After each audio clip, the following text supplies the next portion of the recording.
My dear, so good to see you again. Your face truly is a sight for sore eyes, as they say. What's that? Well, of course. Have a seat. I've saved you the best spot in the path of the fireplace. The tea is almost done steeping.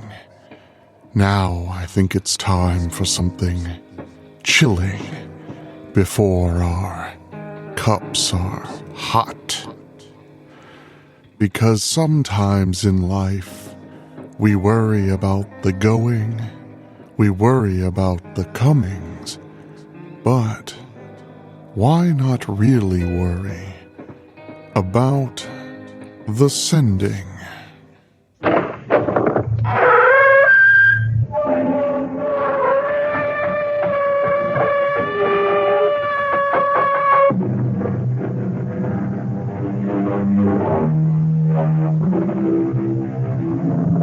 Come in. Welcome. I'm E.G. Marshall. Sit down and try to make yourself comfortable.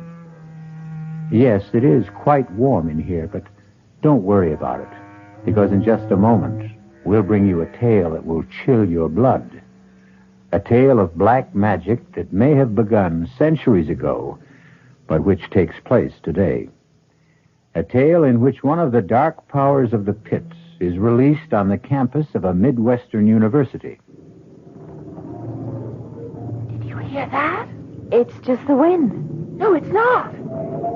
It's something else. I don't hear anything. I do. A kind of humming, singing sound. Look over there, near Brewster Hall. It's only a shadow. It's moving. It's coming this way. Oh, now stop it, Debbie. You're getting yourself... I tell you, it's coming this way. There, it's got eyes. It's that thing I saw in the mirror. Get out of here. Run. Debbie, wait. Oh, don't go that way. This way. Over toward me.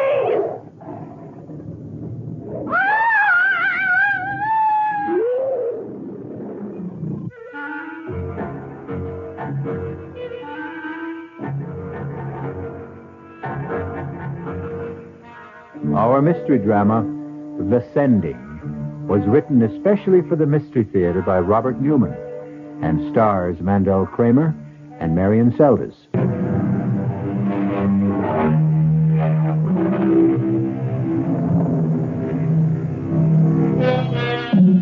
Is there such a thing as black magic? The ancients thought there was. For centuries, there were those who were willing to trade their souls for the power to call up and control the dark forces of the pit. To what end? Sometimes for power or wealth. Sometimes, as in this tale, to achieve eternal youth, eternal life. But as we will see, there is always great danger involved, and the price is always high, and usually paid in blood. Our spine tingler begins in a large, rambling house on the edge of the campus of a Midwestern university. A gray-haired woman, strangely shrunken but with intense, gleaming eyes, sits in a chair in a sparsely furnished room, waiting and listening. Arnold? Yes. Where are you? You know where I am. In my room. Hello, Mia. How are you? You know that, too. Where have you been? At a faculty meeting and then at my office. And you couldn't get home before this? Well, I had several conferences. I had to arrange my schedule. That's what you said yesterday. Mia, it always takes a few days when you're starting in a new place. Why are you so impatient? Why? Have you forgotten how I get when my time is running out? Do you realize I've only got about 2 weeks left? I told you to relax, Mia. Classes will be starting tomorrow, and you know how quickly I can work when I have to. I should have someone for you within a few days.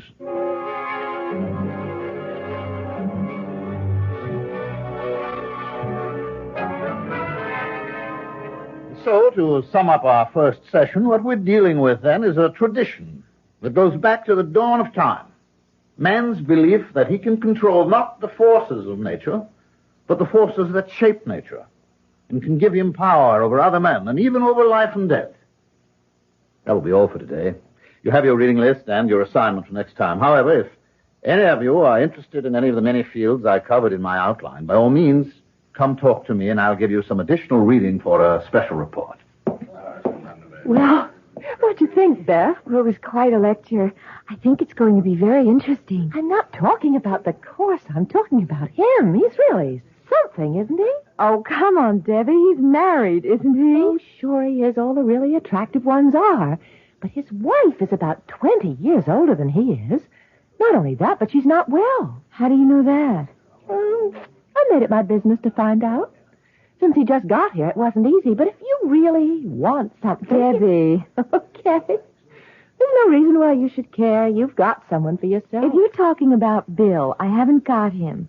He just has the room across the hall from me. Which he made a point of getting last spring. So, give me a hand. Come on up and talk to Lansing with me. All right. As a matter of fact, I was going to do it anyway. I thought I might do one of those special reports. Oh, great. Then you talk to him and I'll tag along. Okay. Professor Lansing? Yes? I'm Beth Howard. I'd like to do one of the special reports you talked about. Oh, I'm delighted, Miss Howard. It usually takes 3 or 4 sessions before anyone volunteers. Was there something you were particularly interested in? Well, yes, the tarot. I should have known. That's usually one of the first assignments to be requested. Tell me, do you have a set of tarot cards? No, I haven't. Well, after you do your report, I'm sure the bookstore will have to order them. But in the meantime, if you'll stop by my office this afternoon, I'll give you my set and also a supplementary reading list. Oh, thank you, Professor. Not at all. What about your friend? I'm sorry, I don't believe I know your name. Debbie Ross. Would you like to take on one of the special assignments too, Miss Ross? Oh, well, not right now, Professor, but I'll probably ask for one after the next session or two. But in the meantime, I wanted to tell you that I think the course is absolutely fascinating. Well, thank you, Miss Ross. Today's lecture was very general, of course, an attempt to indicate approach and sketch in background, but I hope you'll continue to find it interesting. Oh, I'm sure I will.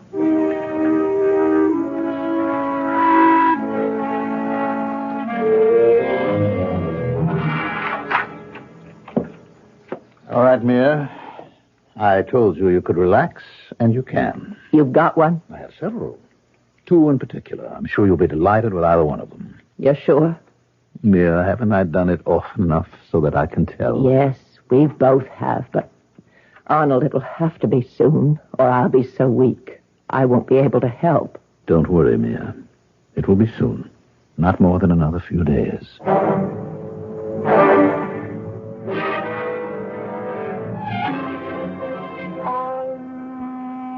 All the power that ever was or will be is here now. Yes? Who is it?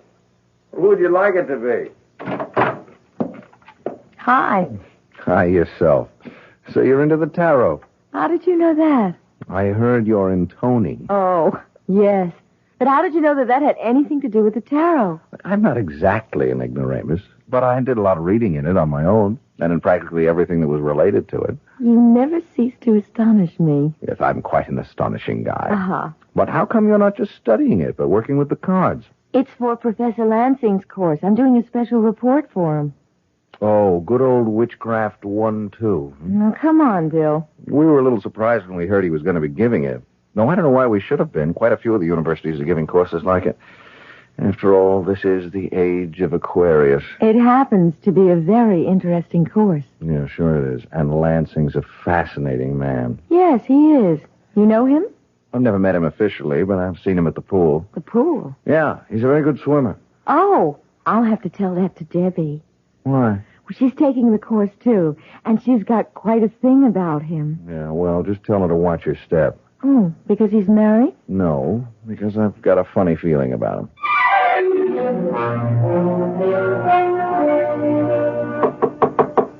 Yes, come in. Good afternoon, Professor Lansing. Good afternoon. It's Miss Ross, isn't it? Yes. Oh, I hope this is all right, my coming here to your office. Well, that's what I'm here for. What can I do for you? Well, I told you after your first lecture that one of these days I'd like to do one of your special reports. Yes, I remember. And you're ready to do one now, are you? I've gotten pretty well squared away on all my other courses, so I do have time for it. Well, I'm delighted. Now, is there any area that you're particularly interested in? No. Well, then how about divination? Foretelling the future? That's right. That's a big field, isn't it? Yes, it is. There must be 100 ways people have used to look into the future. I'll give you a reading list on it, and why don't I give you this, too? What's that? It's called a speculum. It's an old bronze mirror. What a fascinating-looking thing. Yes, it is, isn't it? I got it in Paris years ago. I've never been able to date it, but it's probably Roman, Mithraic. But what is this strange-looking head on it? That's Kronos, or eternal time. He was an important figure in the mysteries of Mithra. And what do I do with it? Well, it was undoubtedly used not just in Roman times, but all through the Middle Ages to foretell the future by looking into a mirror. Oh. Why don't you try it? You'll find the technique described in Zeller, one of the first books on the reading list. Oh, it sounds very exciting. Thank you very much, Professor. Not at all. It's a very rare and unusual thing, so I wouldn't give it to just anyone. But I know you'll take good care of it. And we'll all be looking forward to your report.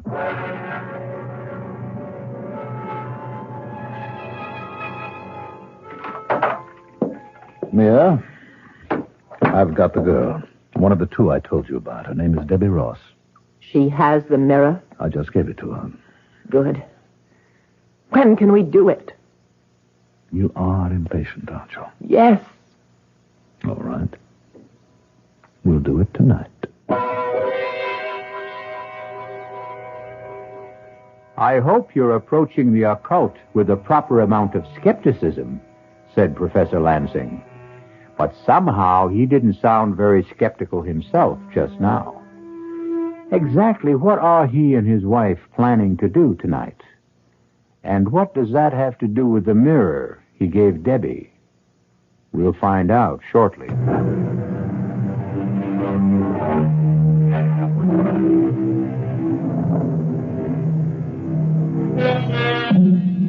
Unto all things there is a season. And of course, the proper time for one of the darkest aspects of the occult black magic is night. Well, it's night now, about 10 o'clock. And Beth Howard has just arrived at Debbie's rooming house, which is only a block or so from the campus. I was afraid you weren't coming. Well, you said it was important, that you had something to show me. I have. Look. Oh, wow. What is it? A speculum. What's that? An old bronze mirror, probably Roman. Where did you get it? From Professor Lansing. Oh. I went to see him this afternoon. Beth, I think he likes me. He said he wouldn't give it to just anyone. I'm sure he wouldn't. It's a very unusual thing. What are you supposed to do with it? Well, it's all here in this book. The room should be dark, lit only by one candle, and you sit with your back to the candle, and you stare into the mirror, keeping your mind a blank. Uh-huh. Have you done it yet? No. Well, I started to, and I felt a little funny about it. Funny how? Just funny. It's a wonderful-looking thing, but it's pretty weird. You know, all those figures around the edge of it. Is that why you called me? Yes. I thought maybe you wouldn't mind staying here with me while I tried it. Oh, of course I don't mind. Are you going to do it now? Oh, yes. I'll light the candle. Get the light switch. All right. It's strange, but I know how you feel. I felt very much the same way when I was working with the tarot cards. We don't really believe in any of the things we're doing, but for centuries, people did believe in them. Keep quiet now. I'm going to look and concentrate. All right. Well, do you see anything? I don't know. I think maybe... What do you see? Wait, I'm not sure. It's probably just a shadow, but I do think I see something in there. Oh, what does it look like? Hard to tell. It's dark, very, dark and shapeless. It's moving. It's turning. Beth, it's got eyes. Flaming eyes. Oh, come on now, Judy. It's looking at me. Put on the light, Beth. I'm not going to look anymore. Okay. Oh, You really did think you saw something. yes. Well, as you said, it was probably just a shadow, the candle flickering. You really are shook up, aren't you? Yes, I am. You want to come over to my place and stay overnight with me? Could I? Of course. Bill's out, too, giving a seminar, but he should be back soon, and if my light's on, he'll come in for a while. Oh, good. Just let me get my coat and wrap this up again. You're taking the mirror? Oh, I better. It may be a scary thing, but it's very valuable, and I said I'd take care of it.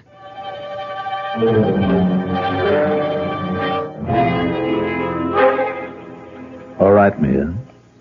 Is it time? Yes.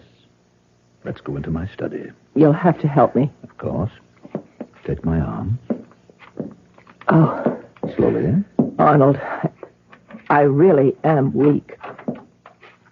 I've never felt so weak before. It doesn't matter. We'll all be over in a little while. Here, now, sit down. Yes. I'll get the box.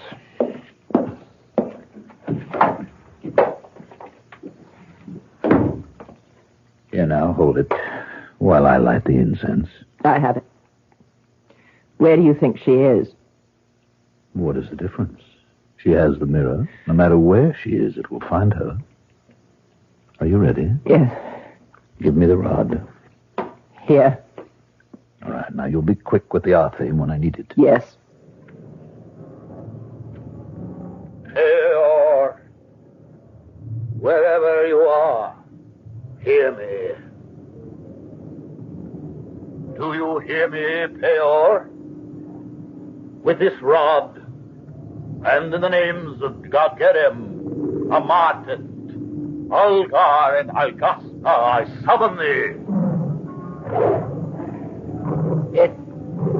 It's coming, Arnold. There it is. Over there. I see it. Take the rod and give me the R theme. Why must it be wrapped this way? You know why. It mustn't be touched until it's needed. Quickly, hurry. Here. Stay where you are. I hold the R theme, whose hilt is signed with the seal of Solomon, and which is more powerful than you are. Now hearken to me. We have a life for you. You will know her as you always have before, because she has your mirror. I give her to you, and thus buy another year of life for Mia. Is it agreed? Good. Begone then, and take her. And then fulfill your part of the bargain.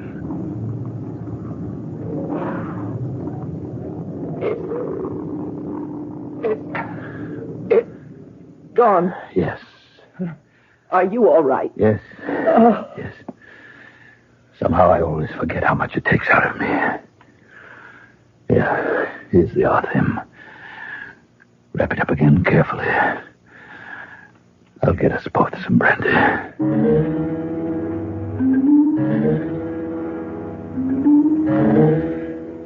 Why are you going this way? Well, I thought we'd cut across the campus. Why? You're still upset, aren't you? Yes. Look, I'm not going to say it's silly. I've gotten anxious myself at times when there was no real reason for it. But you know the whole thing was just your imagination. You've been doing a lot of reading about things that are strange, and you think you saw something in the mirror. Probably one of those heads that are on it. I guess you're right. I'm sure I am. But if it's going to affect you this way, maybe you should give up the course altogether. No, that seems silly. Besides, you always claimed one of my troubles was I was too literal, and I didn't have any imagination. Well, it's beginning to look as if I was wrong. Well, why don't we talk to Bill about it? It turns out he knows a lot about this sort of thing. How come? Well, he got interested in it through his work in English Lit. The tarot when he was writing a paper on the wasteland, and black magic when he was doing an analysis of the Gothic novels. You two are really an item, aren't you? I don't know what you mean. Oh, of course you do. You never see anyone else. Neither does he. Well, I like him, and he likes me. You just like him? Okay. I more than like him. If he asked me to marry him, I'd do it in a minute. He will. How do you know? I just think he will. Well, it's not all that simple. He's just an instructor now, and it'll be a while before he gets his... What is it? Don't you hear that? Oh, it's just the wind. No, it isn't. It's something else. I don't hear anything. Well, I do. A kind of humming, singing sound. Look, over there, near Brewster Hall. It's only a shadow. No, it's moving. It's coming this way. No, stop it, Debbie. You're getting yourself all worked up about nothing. It's coming this way. It's got eyes. It's that thing I saw in the mirror. Come on. Run. Debbie, wait. If you're going to run, don't go that way. I'll come this way. Over toward me.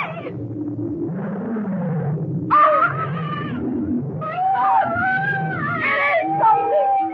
It is. Oh, God, I've got to get help.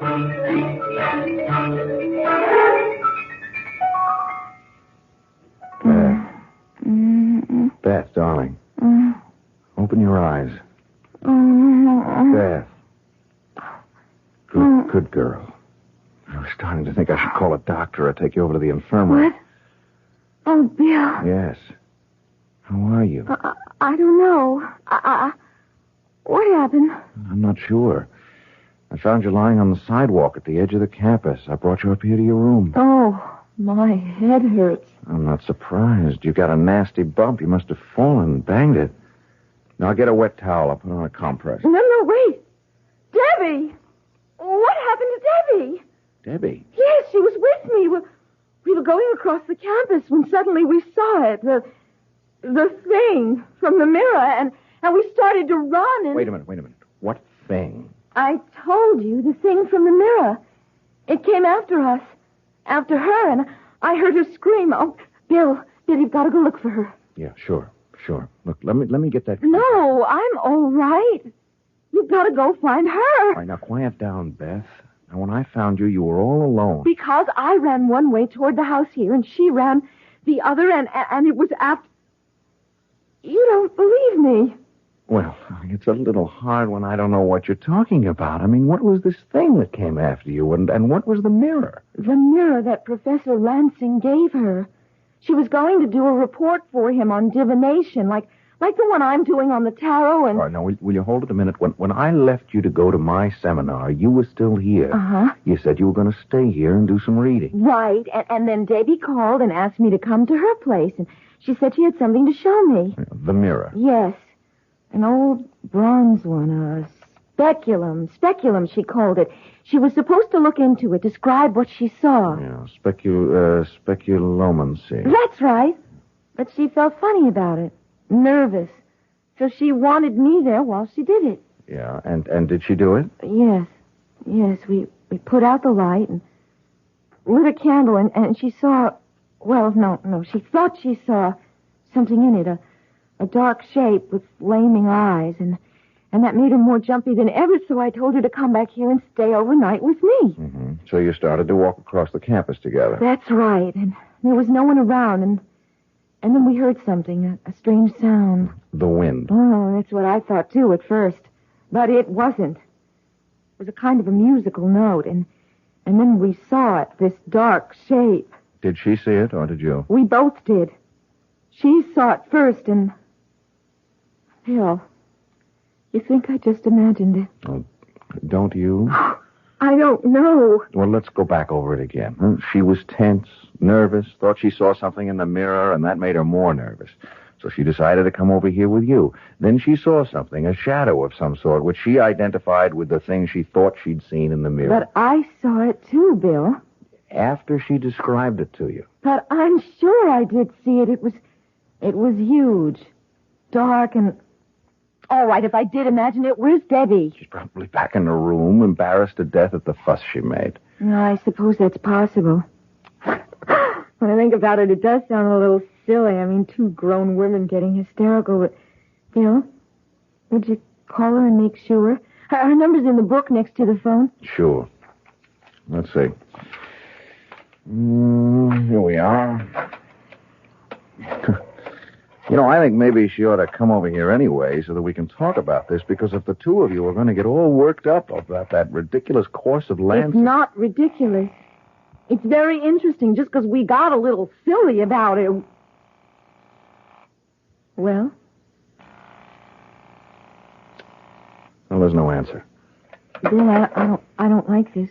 I think we should go and look for her. To look where? If she's not in a room and she didn't come up here, she could be anywhere. I mean, with another friend. I don't care. I still want to look for her. I'll show you where it happened, where we started running and... Well, what good will that do, unless she fell and hurt herself also? Look, I'll tell you what. I'll call the campus police and see if they came across her or heard or saw anything. All right. Hello, security. This is William Taylor of the English department. This is a rather odd call, but I wonder if any of your men ran into an undergraduate by the name of Debbie Ross within the last hour or so. Yeah, well, another student, Beth Howard, was with her. They were walking across campus, and they were frightened by something. No, it wasn't a man. It was, What? Oh, no. Where was this? I see. All right. I'll come right over. Bill, what is it? One of the guards found her about 10 minutes ago. What do you mean, found her? Found her body in the bushes near Brewster Hall. She's dead.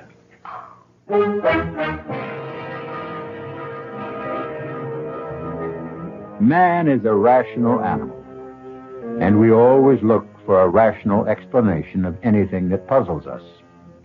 But what if there is no rational explanation for it? Do we admit that there may be things we don't know about? Things that we've refused to recognize because the idea terrifies us? Debbie Ross is dead. But how did she die?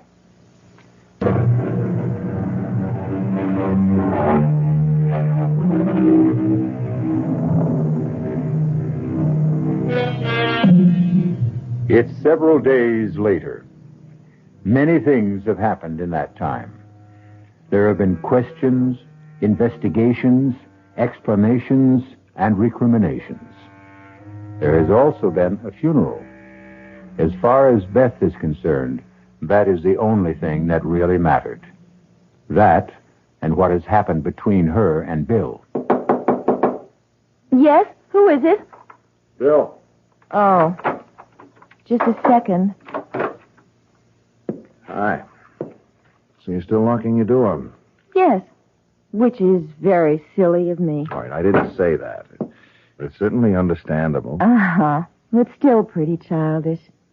You've been treating me as if I were a hysterical female. But that's not true. I've been perfectly willing to talk to you about it, but you know what the facts are. Of course. There were no marks on Debbie's body, at least none that could have killed her. She died of a heart attack. That's right. But they checked back on the physical she took when she was admitted here, and there was nothing wrong with her heart. Look, Bill, we've been through this before. Debbie thought she saw something in the mirror. Thought she saw it again out on that campus, and that made me think I saw it too. Look, darling. Don't call me darling. Why not? Because I don't want you to. When I first signed up for the course, you teased me about it, even though you've done a lot of reading in that same field yourself. I didn't tease. Yes, you did, Bill. And you made a few remarks about Lansing, saying you had a funny feeling about him. But now I still have a funny feeling about him. As a matter of fact, I feel funnier about him now than ever. Why? Well, because I did a little checking up on him this afternoon. You know, we taught this same course at State last year. Yes, I know. What of it? Well, there was an incident there that was very similar to what happened to Debbie. I mean, a student, a member of the swimming team, and therefore presumably very healthy, died suddenly one night of a heart attack. One of his students? No. That's the only difference. He wasn't one of Lansing's students. Well, then why do you call it similar? And why are you making a point of it? if there was no connection between them, Bill... I don't know if there was or not, but I thought perhaps I ought to look into it a little further. How? Then I'm going to go see Lansing. We'll talk to him. No, Bill. Why not? Because I feel odd about him, too. I have ever since Debbie died, and I'm afraid.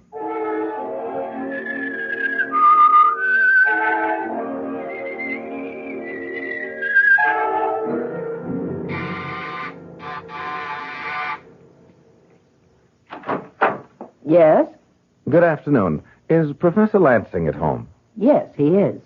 Do you think I could see him? My name's Taylor, Bill Taylor, and I'm an instructor in the English department. I stopped by his office, but he wasn't there. No, he's been very upset about the death of his student, so he's been working at home.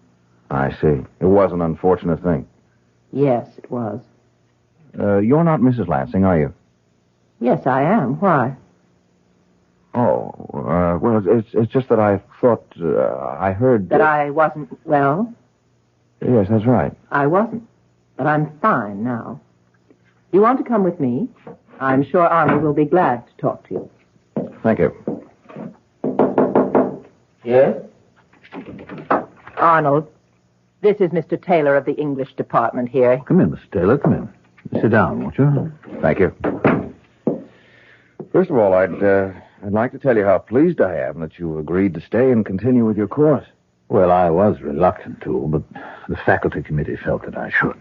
What happened was very unfortunate, but I don't see how you could have been considered responsible for it in any way. Well, I felt I was. It seems Miss Ross was a very imaginative person, very open to suggestion, which I should have realized. I don't think anyone would have realized it. I wonder if you could help me in a project of my own. If I can, I'd be very happy to. What's the project? My doctoral thesis, which is a study of the dark tradition that runs through English literature and led to the Gothic novel. Oh, yes. Very interesting. Well, just how can I help you? Well, I've done a certain amount of reading in the field, but I've wondered if you could give me a copy of the bibliography you used for your course. Well, I'll be glad to. Unfortunately, I don't have any copies here, but I'll send you whatever I have as soon as I get to my office. What's your address? 21 Maple Street. All right. I'll get it off to you tomorrow. I'm very grateful to you. Not at all. You gave the same course at State last year, didn't you? Yes, matter of fact, I did. Did you know Tom Wallace when you were at State? Wallace? No, I'm afraid not. Was he a member of the faculty? No, he was an undergraduate on the swimming team. He died very suddenly near the end of the term. Oh, yes, I do seem to remember that. Was he a friend of yours? No, a friend of a friend. Well, I think I'll be running along, and I do thank you, Professor Lansing. Oh, not at all. Goodbye, Mr. Taylor.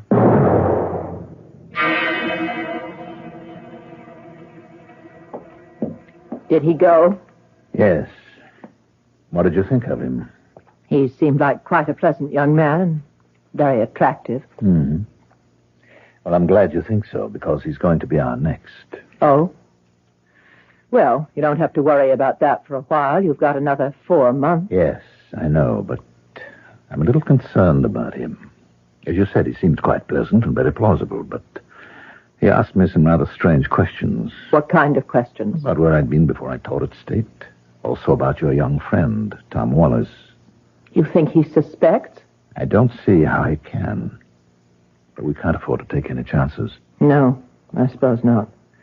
I wasn't going to mention it, but he acted rather strangely with me, too. He seemed surprised that I was up and around. Oh? That settles it, then. When are you going to do it? As soon as possible.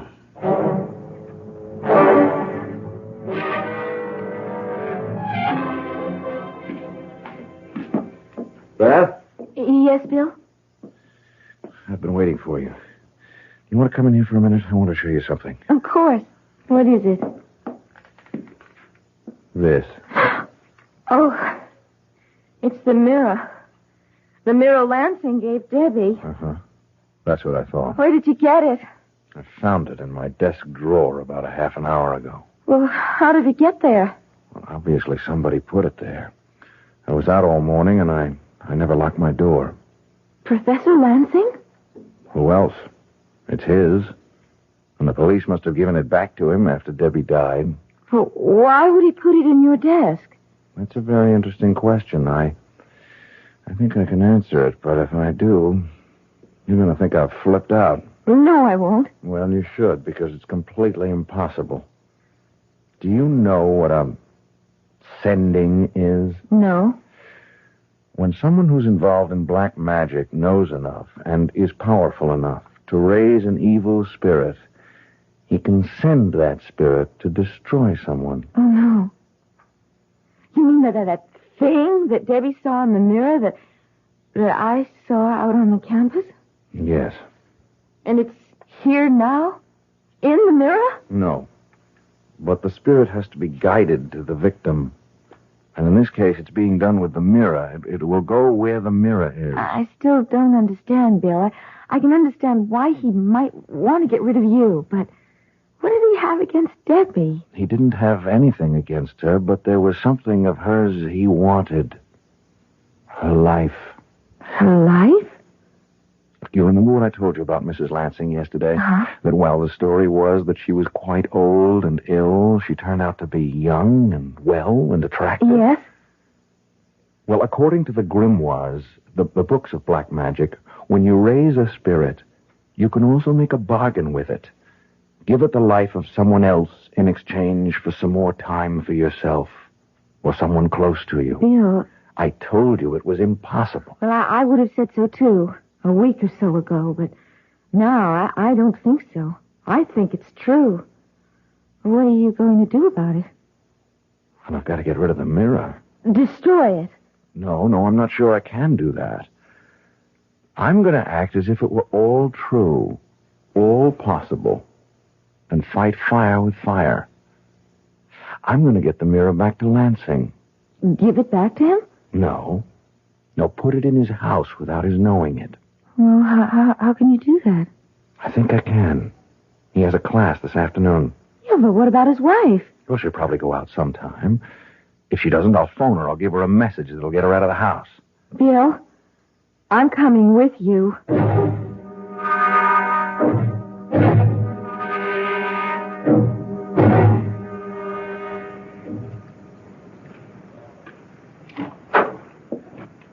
All right, Beth. Come on in. How did you get in? The back door was open. You sure no one's home? Well, you saw his wife leave a minute ago. Yes. What do you want me to do? Wait here with the door open a crack so you can see out. All right. Where are you going? Into his study. You won't belong? I'm frightened. No. I'll be back as quick as I can. All right. Go ahead. Bill! What is it? Nothing. The clock startled me. Will you be much longer? No. Come in here a minute. You think it's safe? Yes. What is it? I hid the mirror behind the books on one of the shelves, but while I was here, I thought I'd look in his desk, and I found this box. What's in it? This rod. It's used for raising spirits. And that other thing that's all wrapped up? Yeah, I was just going to look at it. I think it... Yes. It's an arthame. What's that? Well, it's a magic knife that's used to control a spirit once it's been evoked. This is the seal of Solomon here on the hilt. And it is all true, at least... Yeah, it looks that way. Bill, you got rid of the mirror, so let's go. Just a second. I want to think. I don't want him to be able to do anything like this again, but I can't take the whole box. I mean, if I do, he'll know someone was here. On the other hand, yes. I can take the arthame. Well, won't that do the same thing, Bill? Let him know we were here? No, not right away. See, when I was here yesterday, I saw... Oh, there it is. A dagger. See, I'll wrap that up, and I'll put it in the box instead of the arthame. What'll happen if he tries to use it? I don't know.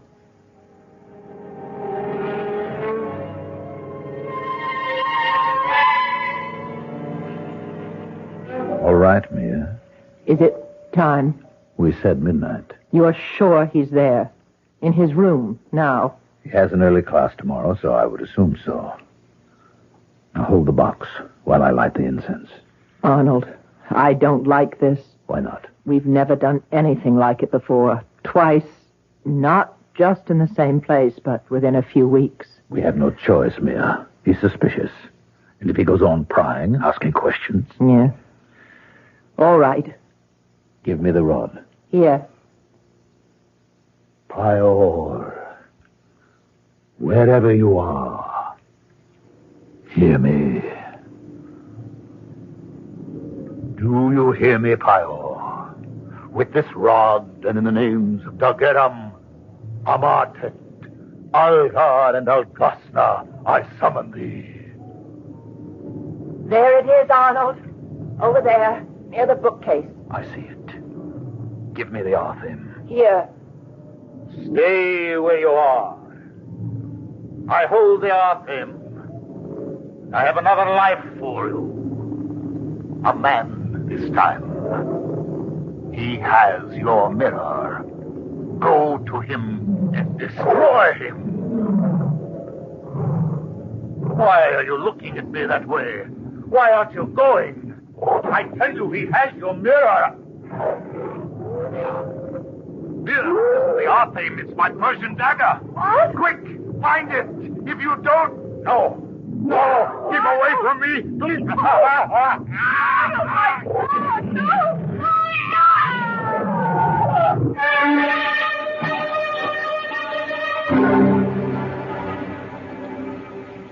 What time is it now? 12:15. Do you think he's tried to do anything? I don't know. And I don't know how we'll be able to find out unless... Oh, what's that? It's a police car. It's going that way, toward the Lansing house. But why? Let me see if I can find out. Hello, security? This is William Taylor on Maple Street. One of your squad cars just went by, going over towards Willow Road. Do you know why? I mean, is there anything wrong? Oh, I see. Thank you. What did they say? They're not sure what's wrong. Someone on Willow Road called and said they heard terrible screams coming from number 45. As if someone were being murdered. Oh, but that's... Yes. Their house. Oh, Bill, what are you going to do? Are you going to say anything? Well, what would be the point? Do you think anyone would believe it?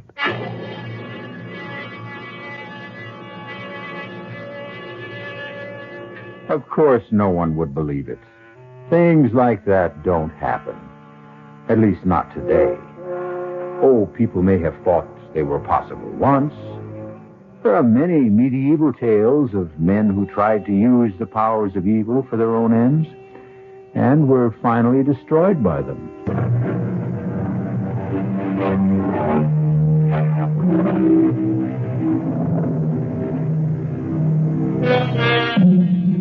As I told you, the tale you just heard was a work of fiction, completely imaginary. But I am reminded of what Shakespeare said. Why do I yield to that suggestion whose horrid image doth unfix my hair and make my seated heart knock at my ribs against the use of nature? Present fears are less than horrible imaginings. Our cast included Mandel Kramer, Marion Seldes, Tony Roberts, and Phoebe Doran. The entire production was under the direction of Hyman Brown. This is E.G. Marshall inviting you to return to our Mystery Theater for another adventure in the macabre. Until next time, pleasant dreams. The preceding Mystery Theater program was furnished by the CBS Radio Network. We invite you to stay tuned now for 15 minutes of the latest news from the WOR Newsroom with John Scott. This is WOR New York, an RKO General Station.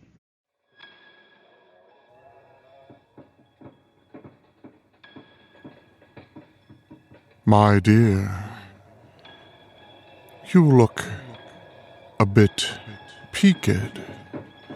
Have you not been sleeping at night? I find those little slices of death to be quite disappointing.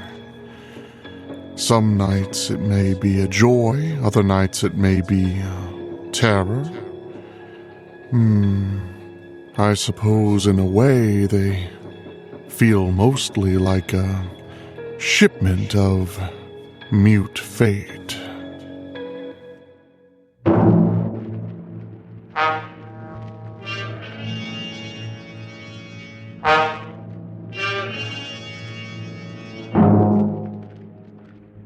Did you miss out on that big football game last week? Can't get rid of that head cold? Want to get away from it all? CBS offers you Escape.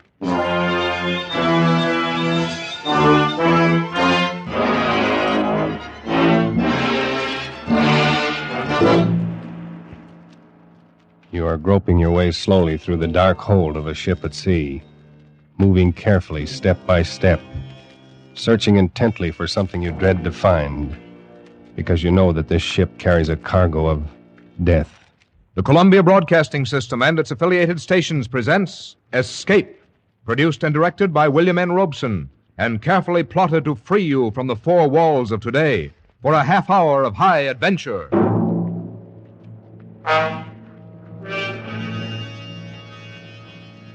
Tonight we escape to a harbor front in Venezuela, and a grim voyage that started there, as told by Martin Storm in his gripping story, A Shipment of Mute Fate.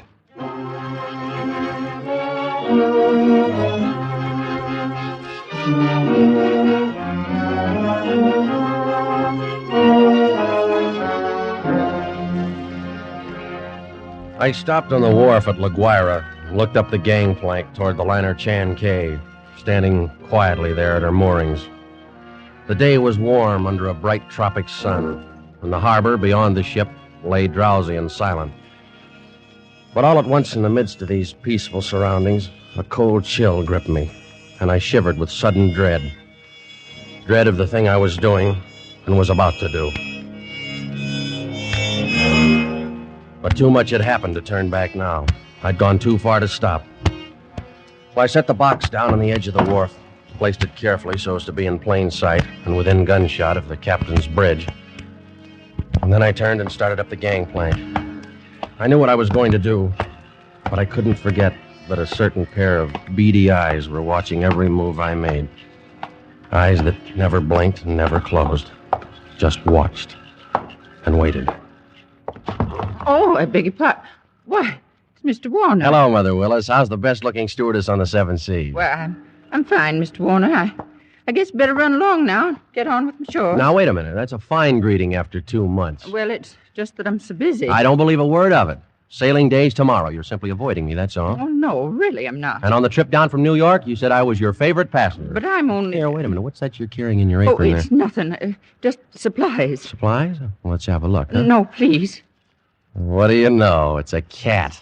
It's Clara, Mr. Warner. Mm-hmm. Mr. Bowman said I had to leave her ashore, and I just couldn't. Well, who's Mr. Bowman? The new chief steward. Oh. Clara's been aboard with me for 2 years, and I just can't leave her here in a foreign country, especially with her condition so delicate and all. Yeah, I see what you mean. Well, I hope you get away with it. You won't tell anyone? Not a soul. As a matter of fact, if things don't work out right, we may both end up smuggling. I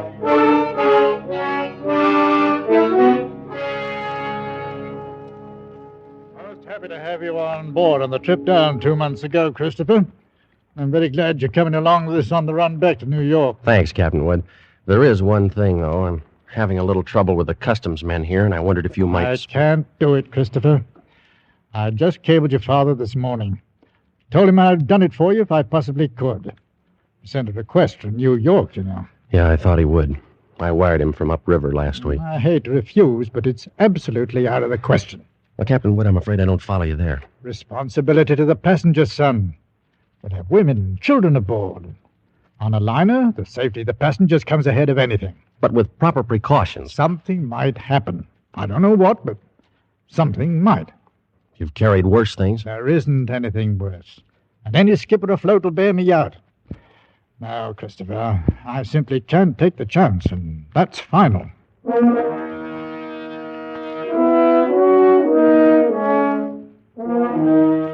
Final. Well, it wasn't final if I could do anything about it. I hadn't come down here to spend 2 months in that stinking backcountry and then be stopped on the edge of the wharf. 2 months of it. Heat, rain, insects, malaria. I'd gone clear in past the headwaters of the Orinoco, traveled through country where every step along the jungle trail might be the last one. Oh, Sanchez. Si, Senor Warner. You better start looking for a place to camp. Be dark in a little while. Si, Senor. Very soon we turn to river. Camp on rocks by water. This very bad country. This very bad country. You've been saying that for 10 days now. Very bad country. Well, si, Senor Warner. This very bad country. Yeah, let's skip it. For all the luck we've had so far, it might as well be Central Park. Central Park? I don't understand. Oh, never mind. If we don't find something... Here, what's the matter? Quiet now. Sanchez, what's wrong? They're in the path. See? Bushmaster. Bushmaster. The deadliest snake in the world. Bushmaster. Its Latin name was Lachesis muta. Mute Fate. It lay there in the center of the path, a 10-foot length of silent death, coiled loosely in an undulant loop, ready to strike violently at the least movement.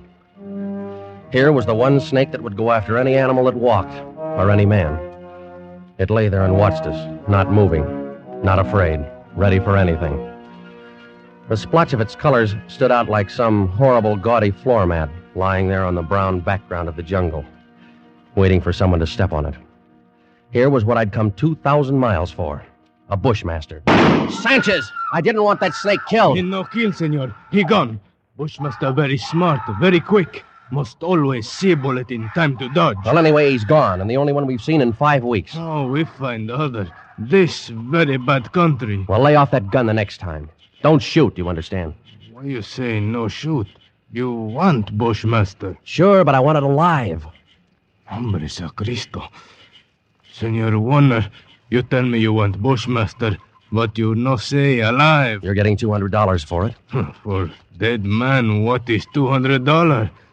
Tomorrow we go back to Caracas. I'll make it 500, Sanchez. I catch water snake, rattlesnake, any other kind.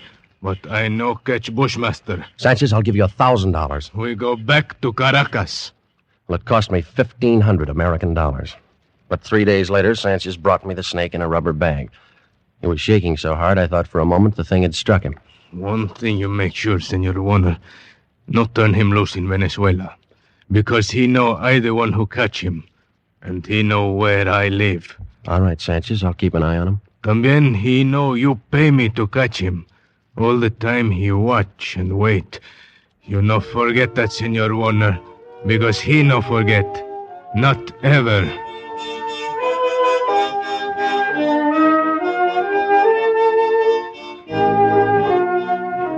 Well, after going through all that trouble and danger and laying out $1,500, I wasn't going to let a pig-headed ship captain stop me at the last minute. At least not as long as the cables were still in operation between La Guaira and New York. Morning, Captain Wood. The boy at the hotel said you wanted to see me. That's right, Christopher. Sit down. Thank you. It seems you weren't willing to let matters stand the way we left them yesterday. I'm sorry to go over your head, Captain Wood, but I had to. The museum sent me all the way down here for it. And I'm not going to be stopped by red tape.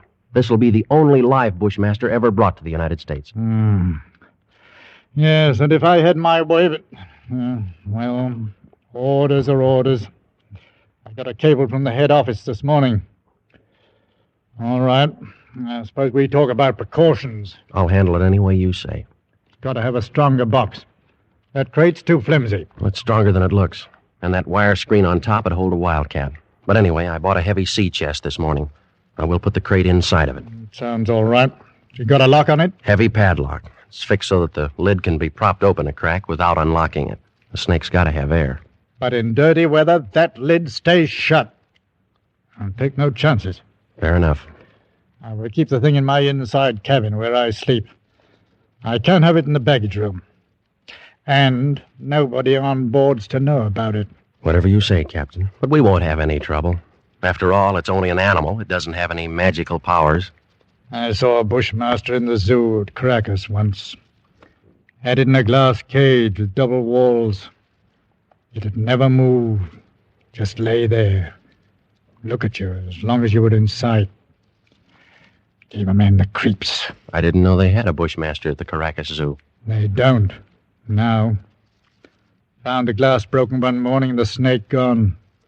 Night watchman was dead. They never found out what happened. Well, the watchman must have broken the glass by accident some way. The way they figured it, the glass was broken from the inside. Well, we sail in 4 hours.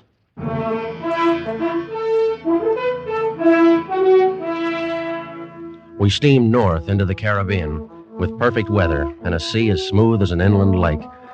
The barometer dropped a little on the 3rd day, but cleared up overnight and left nothing worse than a heavy swell. But in spite of the calm seas and the pleasant weather, I found myself feeling more and more often an ominous foreboding. I was developing an almost unnatural fear of that snake. Well, I stayed clear of the passengers pretty much. Got the habit of dropping into Captain Wood's quarters several times a day. He kept the heavy box underneath his berth. I'd approach it quietly and shine my flashlight through the open crack. Never once could I catch that 12-foot devil asleep, or even excited. He'd be lying there, half-coiled, his head raised a little, staring out of those beady black eyes, waiting. He'd still be like that when I'd turn away to leave. Maybe that's what bothered me, that horrible and constant watchful waiting. What in the name of heaven was he waiting for? Well, hello there, Mr. Warner. Oh, how are you, Mother Willis? Aye, but you and the captain spend an awful lot of time around this cabin. I'm beginning to think the two of you must have some guilty secret. Oh, no, nothing like that, Mother Willis. I don't know about Captain Wood, but I certainly don't have any guilty secret.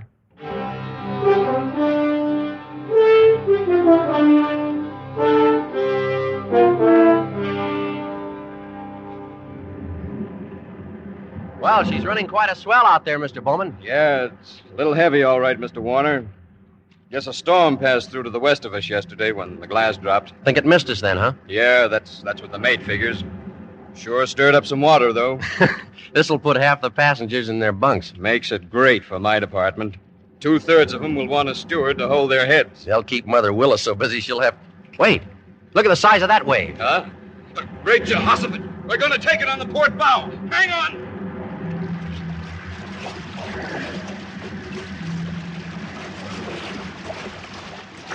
Well, that was a freak if there ever was one. Not another wave in sight. You see 'em like that sometimes, even in a calm sea. Well, I got to get below, Mr. Warner. That water probably did some damage on the officer's deck. Yeah, I suppose it... What did you say? The wheel companionway was open on the port side. Bridge cabins must have taken a pretty bad smashing up. They're right below the, Here, is something wrong, Mr. Warner? No, nothing at all, Mr. Bowman. At least I hope not.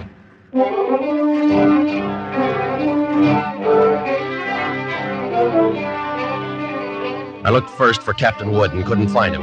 Of course, I knew it was only one chance in 1,000, but the chances against that freak wave were 1 in 1,000, too. Well, I couldn't waste any more time, so I stumbled down the companionway and along the passage to the captain's cabin. Oh, come on in, Mr. Warner. Mother Willis. My, isn't this cabin a mess? Trying to get some of these things out to dry. Yeah, well, I just wanted to check. Where's that box that was under the captain's bunk? Threw it out on that. But where? We didn't know.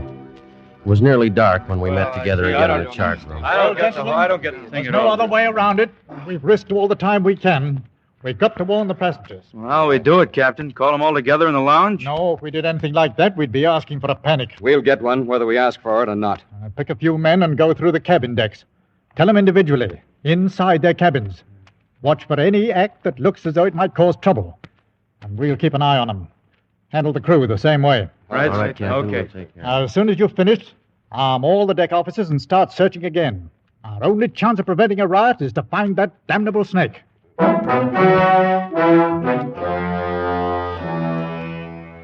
The slow nightmare that followed grew worse by the hour. None of us slept. All the ship's officers not on duty kept on with that endless search. Passengers locked themselves in their cabins or huddled together in the lounges, knowing all the time that no spot on board could be called safe. Fear was a heavy fog in the lungs of all of us, and every light on the vessel burned throughout the night. Morning came and brought no relief. Terror and tension mounted by the hour. There There now, Mrs. Crane, stop getting yourself all worked up and go back to your cabin. The horrid thing's probably crawled overboard anyway. You're just saying that. You're paid to say it. You don't know. Nobody does. Now, everything's going to be all right. Oh, if you could only do something. If all of us could only get off the ship. They could fumigate it. Yes, that's what we've got to do. We've got to get off the ship. No, wait. We've Mr. Bowman. Mr. Bowman, she's going to jump off. No, you don't, lady. Let me go. Let me go. Nice. No! Let me go. Nice work, Mr. Bowman. Get her down to her cabin. Whatever you do, don't turn her loose.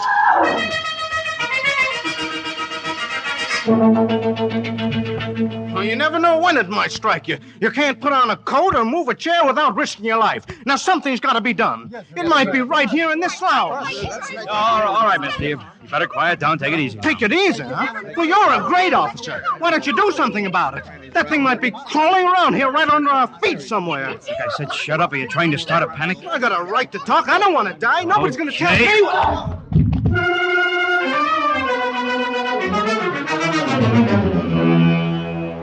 The second night passed, and morning came around again. A gray and rainy day, just as grim and tense, dragged past, and the night came down again. Third night of the terror. Again, every light burned, and the whole ship seethed in the throes of incipient panic. Faced by a horror they'd never met on the sea before, crew and officers alike were on the verge of revolt. Passengers sat huddled in a trance-like stupor, ready to scream at the slightest unknown sound. At 7 bells, I made my way forward to the chart room and found Captain Wood bent over a desk. Hello, Christopher. Come on in. Sit down. Well, it's got to be somewhere, Captain Wood. It's got to be. I don't know. You could search this ship for 6 months and never touch all the places aboard. You can only hold out for 2 more days. We'll be in. What's the Home Office say? Oh, here's the latest wireless from them. Keep quiet and keep coming. What else can we do? How is it on the decks? Pretty bad. Anything could happen. Yeah. That's why I took the guns away from the men. 1 pistol shot and we'd have a riot on our hands. Oh, the whole thing's my fault, Captain Wood. That's what I can't forget. Oh, take it easy, lad. There was only some way I could pay for it myself, alone. No, I know how you feel, but it's no more your fault than mine or the man who asked you to bring the snake back alive. Nobody planned this. You'd better try and get a little sleep. Sleep? Mr. Bowman made some coffee down in the steward's galley a while ago. You better go down, get yourself a cup, and then rest up for a couple of hours. Rest? I can't rest. Christopher, it's no good going. What are you going to do? You can't help anything if you stumble through a hatch, half asleep, and break your neck. Go on and get some coffee. One way or another, we've got to hold out for 2 more days.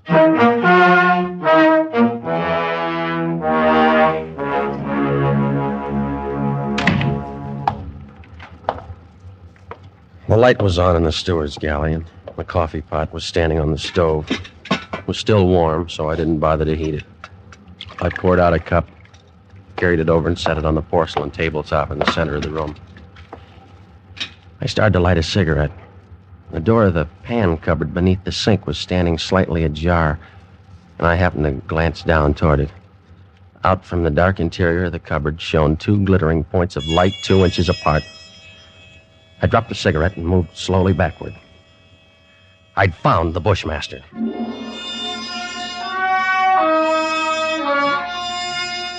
As I moved, the snake slid out of the cupboard in a single sinuous glide and drew back into a loose coil on the galley floor, never taking his eyes off me.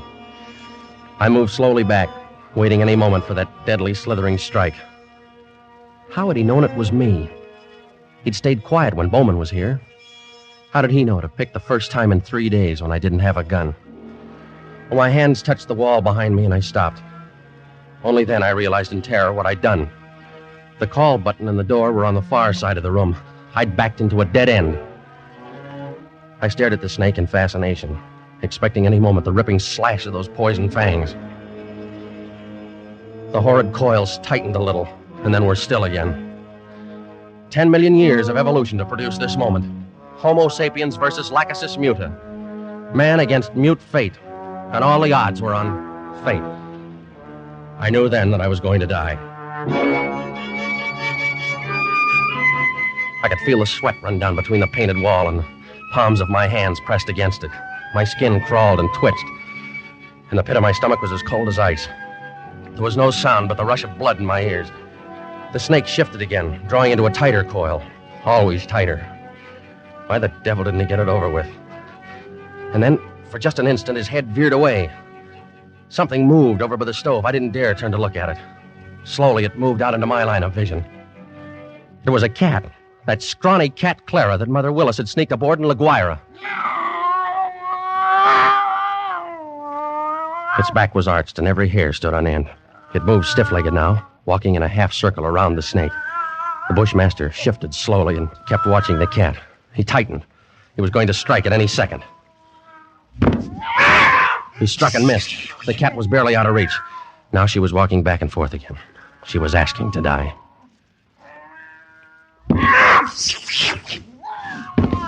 Missed again, by a fraction of an inch. He was striking now without even going to a full coil. Missed. Again and again. Always missing by the barest margin. Each time the cat danced barely out of reach, and each time she countered with one precise spat of a dainty paw, bracing her skinny frame on 3 stiff legs. And then suddenly I realized what she was doing. The bushmaster was tiring, and one strike was just an instant slow. But in that split second, sharp claws raked across the evil head and ripped out both of the lidless eyes. That cat had deliberately blinded the snake. Well, he didn't bother to coil now, but slid after her in a fury, striking wildly and rapidly, always missing, and every strike was a little slower than the last one. Until finally, as the snake's neck stretched out at the end of a strike, the cat made one leap and sank her razor-sharp teeth just back of the ugly head, sank them in until they crunched bone. With tooth and claw she clung as the monstrous snake flailed and lashed on the floor, striving to get those hideous coils around her, trying to break her hold, to shake off the slow and certain paralyzing death that gradually crept over him and at last stilled his struggles forever.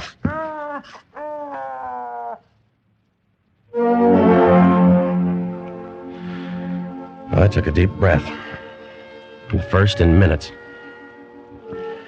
The cat lay on her side on the floor, panting, resting from the fight just over. And she had a right to rest. That mangy, brave, beautiful alley cat had just saved my life. And maybe others as well. But as I turned toward the stove, I suddenly became very humble. And I knew all at once what a small thing a human being really is. I and others aboard were still alive only by the merest accident. There were 3 reasons why that cat had fought and killed the world's deadliest snake. And those 3 reasons came tottering out from under the stove on shaky little legs. 3 kittens with their eyes bright with wonder and their tails stiff as pokers. Up on the decks, hundreds of passengers were waiting for the news that the days and nights of terror were ended. Well, I could wait a little longer. I pulled open the doors of the cabinet, found a can of milk. And then I dropped down on my knees on the floor of the galley.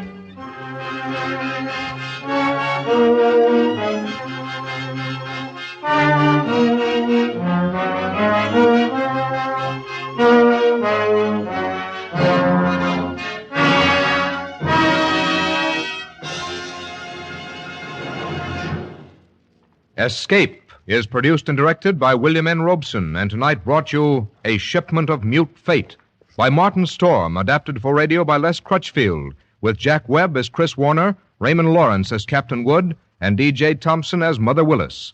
The special musical score was conceived and conducted by Cy Feuer.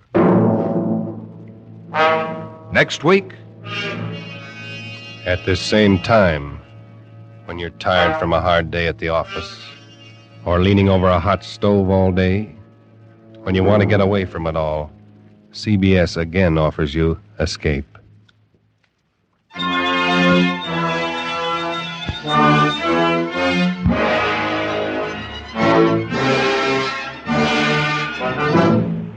Good night, then, until this same time next week, when CBS again brings you Escape. This is CBS, the Columbia Broadcasting System.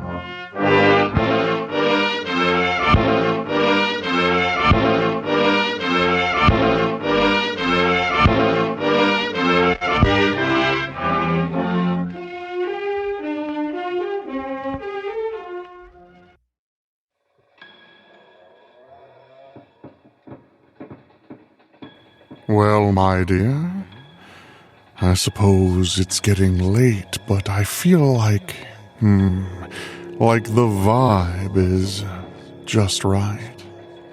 Oh, what's that? Well, I suppose one could go mad worrying about such things, but I try not to. Enjoy your tea. It's fresh and it's hot. The night is still growing. For some, the night is like a good novel, ready to rile you up. And for others, well, they get the Diary of Sophronia Winters.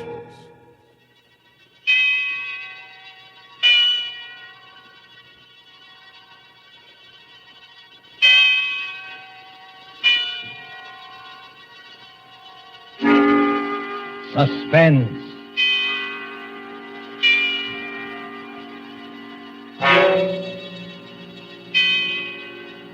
This is the Man in Black, here again to introduce Columbia's program, Suspense. Our stars tonight are Miss Agnes Moorehead and Mr. Ray Collins. You have seen these two expert and resourceful players in Citizen Kane, The Magnificent Amberson, in which Miss Moorehead's performance won her the 1942 Film Critics Award. Mr. Collins will soon be seen in the Metro-Goldwyn-Mayer Technicolor film, Salute to the Marines. Miss Moorehead and Mr. Collins return this evening to their first love, the CBS microphone, to appear in A Study in Terror by Lucille Fletcher, called The Diary of Sophronia Winters. The story told by this diary is tonight's tale of suspense. If you've been with us on these Tuesday nights, you will know that suspense is compounded of mystery and suspicion and dangerous adventure. In this series are tales calculated to intrigue you, to stir your nerves, to offer you a precarious situation, and then withhold a solution until the last possible moment. And so it is with the Diary of Sophronia Winters and the performances of Agnes Moorehead and Ray Collins. We again hope to keep you in suspense.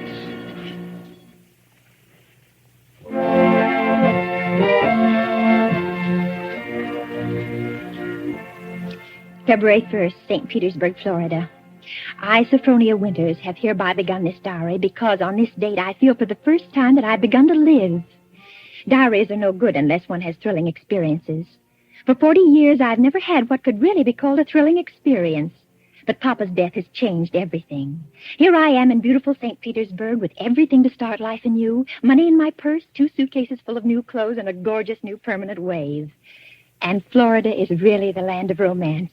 It doesn't matter whether you're 17 or 70. There are parties and dances and bingo games and flirtations for all.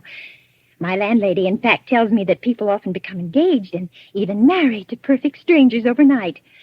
I'm still shy, of course, but just the same, it's such fun and so thrilling to think one's fate may be just around the corner.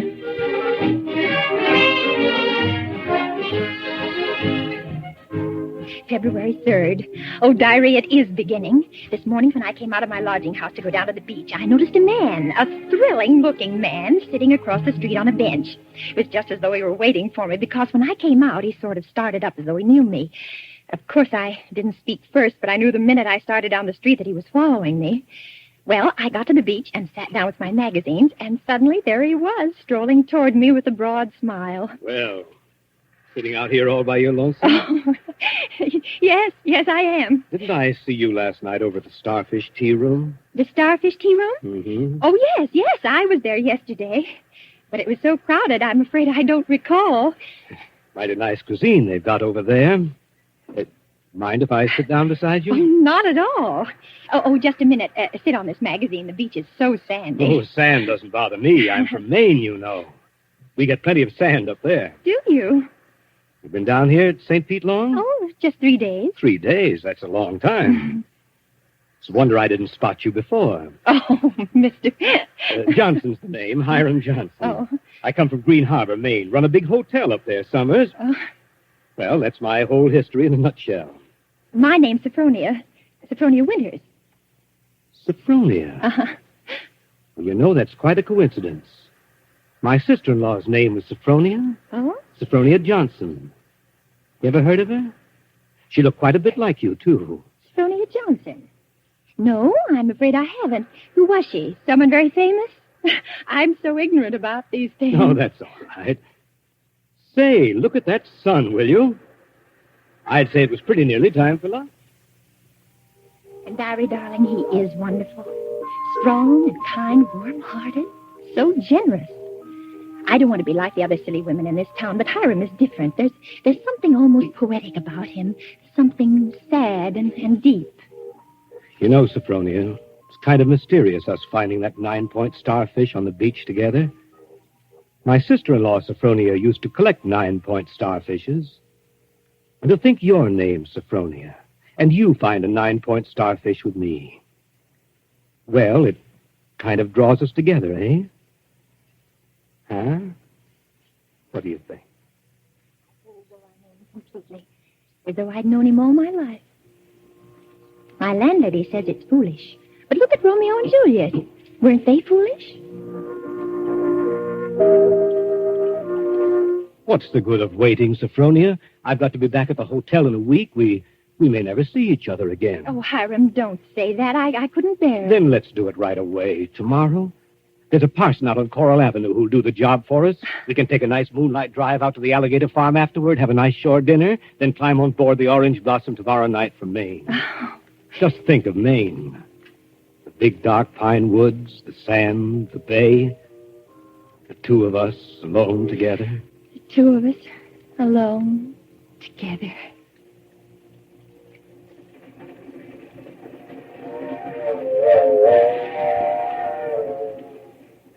February 7th, on board the Orange Blossom.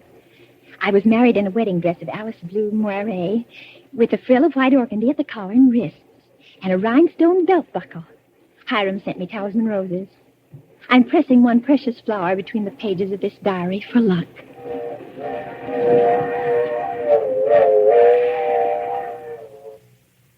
See it beyond this bend in a couple of minutes. Bags heavy? No, not particularly, dearest. Oh, I can't get over that taxi man at the station. Imagine his insolence, saying he couldn't drive us over. Maybe he didn't have any gas. It happens sometimes around here. Well, anyway, I'm glad the weather's so mild. Can you imagine what it would be like in a blizzard? There's the place. Oh, wait a minute. I don't want to look till I put down these bags. Now, where? There. Through those big pine trees. Oh, it is big, isn't it? 125 rooms. So many fire escapes and balconies and porches and towers. I stayed in a hotel like that once years ago with Papa. It was very fashionable then. My grandfather built that place 50 years ago. Hasn't been changed much since. No? Well, of course, you've put in modern plumbing. Not yet. Here we are. Walk in. Oh, what's that? Just a foghorn out in the bay. Fog? We get it almost every night in this kind of weather. What are you locking the gate for? Why not? There's nobody coming in after us. We're going out again for a while. But I thought you said the hotel. The hotel is empty.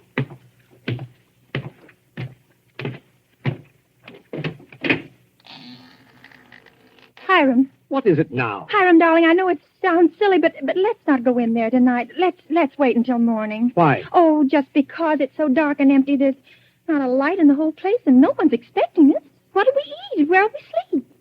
Let's stay in the village just for tonight. I've got things to eat and a place to sleep. Come on. Oh, my arm. Hiram! Hiram! You remember my telling you down in Florida about my sister-in-law, Sophronia?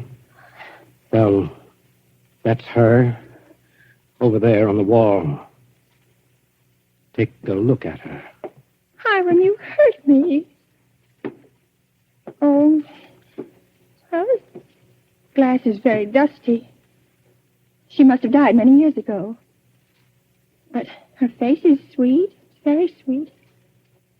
And her eyes, it was something very sad and wistful about her eyes. She was a murderess.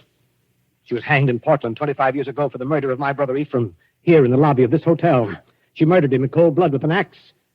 That fire axe hanging over there on the wall. Hiram. It was a summer day. There were guests sitting out on the front porch in the rockers. It was just after lunch. My brother Ephraim was sitting at the desk counting his loose change. My mother was crocheting in that old wicker rocking chair. Sophronia came downstairs, humming a hymn. Oh, don't, Hiram. Please don't tell me any more. Why not? Well, it makes me nervous to hear it like this in this big shadowy lobby. And your eyes, Hiram. Your eyes. Hiram, you're acting so strange. Hiram, what's the matter with you, dear? I know it was a terrible tragedy, but it happened 25 years ago. Don't touch me, Sophronia. Don't touch you. Do you remember what I said to you in Florida? What did you say?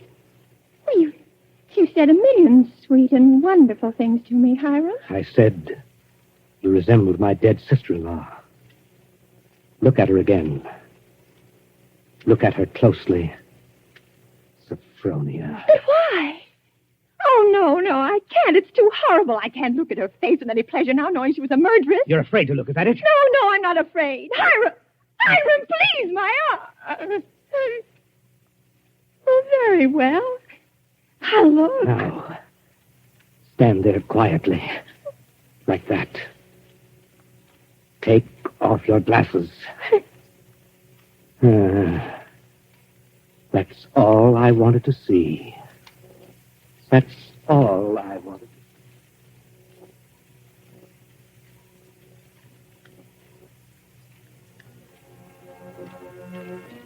February 13th, Green Harbor Hotel, Maine.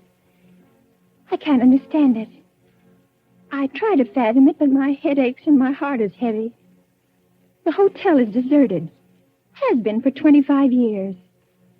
Everything is covered with spiders and cobwebs. Great dining room with its oak woodwork is alive with rats. And a row of broken rocking chairs on the front porch faces emptily out to sea. Does he mean this to be my home? He's downstairs in the shabby parlor, off the lobby, playing the harmonium.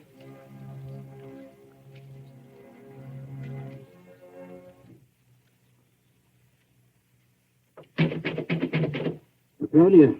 Yes? Yes, Hiram? Sleeping? No, dear. Why is your door locked? Come out. I want to show you around the place. It's all right, dear. I've seen it. I've seen just about everything. No, you haven't. You haven't seen the grounds at all. The grounds? But, Hiram, it's after midnight. I want to show you where my sister-in-law, Sophronia, is buried. Well, not tonight, dear. Please, it's so late, and I have a headache. Open the door, Sophronia. I want you to come now. No, I shan't. Oh, go away and let me alone. I won't. I won't. No use carrying on like that. You see, I have pass keys to all the doors.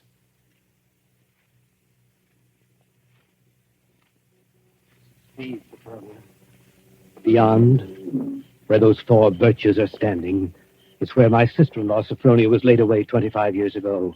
It was the biggest funeral in the neighborhood. Folks crowded outside the gate with the dozens trying to get a look, but we wouldn't let them. Buried her ourselves without a service out here by herself on the grounds. Ephraim was buried in town, but not Sophronia. I had a feeling I'd have to keep an eye on her even then.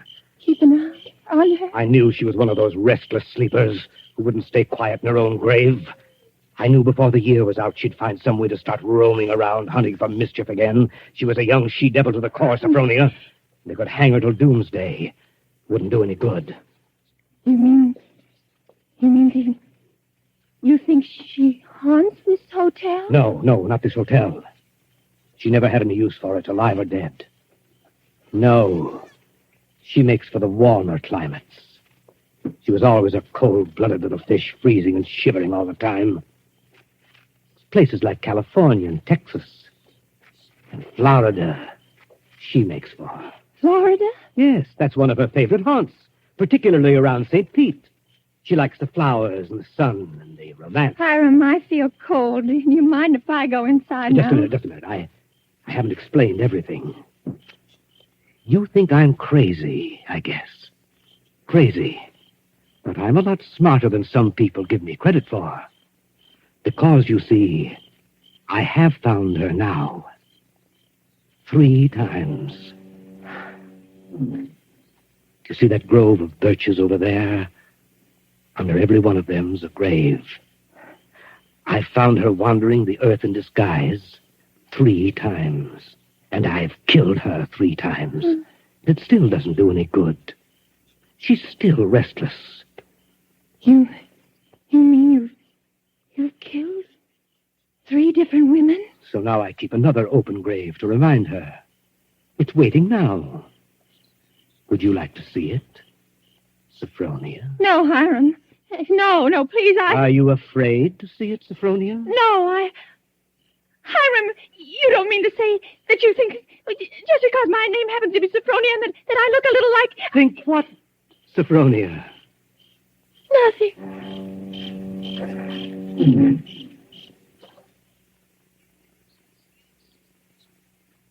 February 14th. My mind is made up. I made a terrible mistake, and I must get away from this place. I must get away from Hiram as quickly as I can. It should be easy. There's no fog today. If I can only escape from the hotel, I can run and hide in the pine woods. No. I shall wait for dusk, when he generally sits down in the parlor and plays the harmonium. I can hide a little earlier in one of the deserted rooms, and then, when his back is toward the lobby, slip out the front door.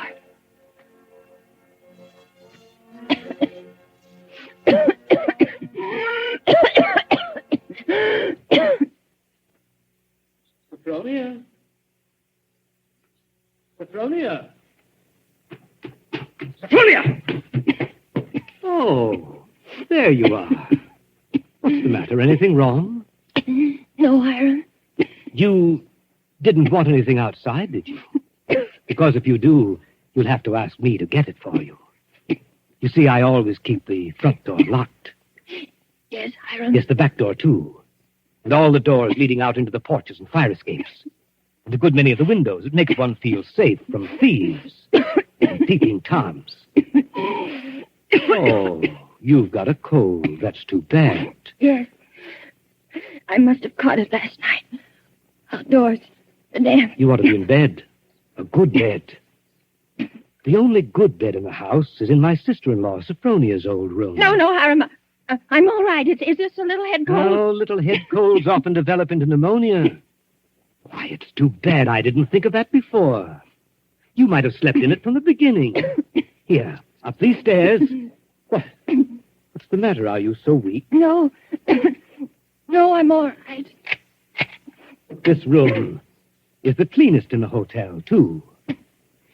I've always had a sort of suspicion about it. You see, I've kept everything as it was. What's the matter? Nothing.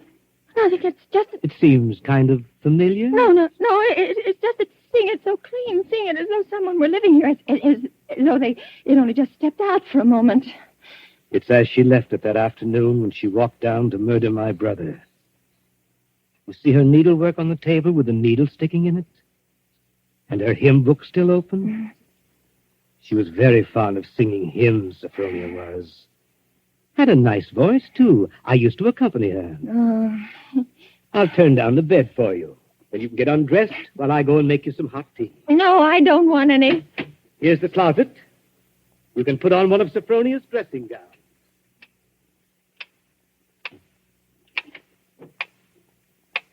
Diary, I'm beside myself. I shall go mad. 2 hours have passed since he locked the door upon me. Night's fallen and I'm alone. Alone in this horrible room with its hideous little mementos of death. I'm sitting here at her little wicker table trying to be calm, trying to write this. Somehow, when one writes about a thing, it doesn't appear so real. My hand is just brushed against her needlework. Her hymn book, where they still lie, waiting. I can bear having them near me no longer. I must get them out of sight. Anywhere. In that closet. A bureau drawer. Ready for your tea? No. Yes, Hiram. Why aren't you in bed? You'll take worse cold, you know. I'll get in bed in a minute. First, Oh. Brushing up on your needlework again? My needlework? You've got it in your hand. Have I? Oh, yes. Yes, so But I wasn't working on it, Hiram. I swear I wasn't. I've never done a stitch of needlework in my whole life. I don't know one embroidery stitch from another. Let me show you. Look, I don't even know how to hold a needle. Get into bed, Sophronia. You're feverish. Before we go on, Hiram, before you go on thinking, we've got to have an understanding. You've got to let me explain. I was born in 1892 in Kalamazoo, Michigan.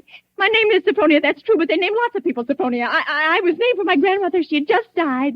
No, you've got to listen to me. I've lived in Kalamazoo all my life. If you'd only just write a letter or send a wire. Well, I've never heard of Green Harbor in my whole life. I never went anywhere. For almost 10 years, I stayed home day in and day out nursing Papa. He had a stroke. I wasn't out of the house. It was the red brick house with the green shutters.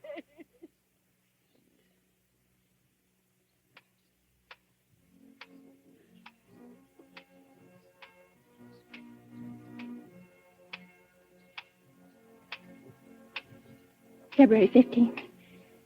Now I live only from moment to moment, listening to each creak upon the stairs. I've been in bed all day. It's night now. The foghorn has begun to blow again.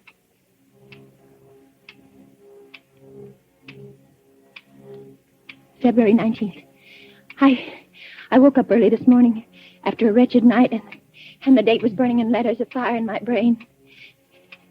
If he's planning to kill me, it'll be today. But the hours have been crawling on. It's almost midnight. Oh, why, if he's going to kill me, doesn't he do it at once?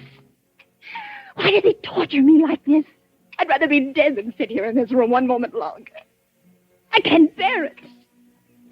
If he doesn't come in 5 minutes, I shall force him to come. I shall beat on the door. No. Rather let me sit quiet praying that he doesn't come. Oh, I want to live. I want to live.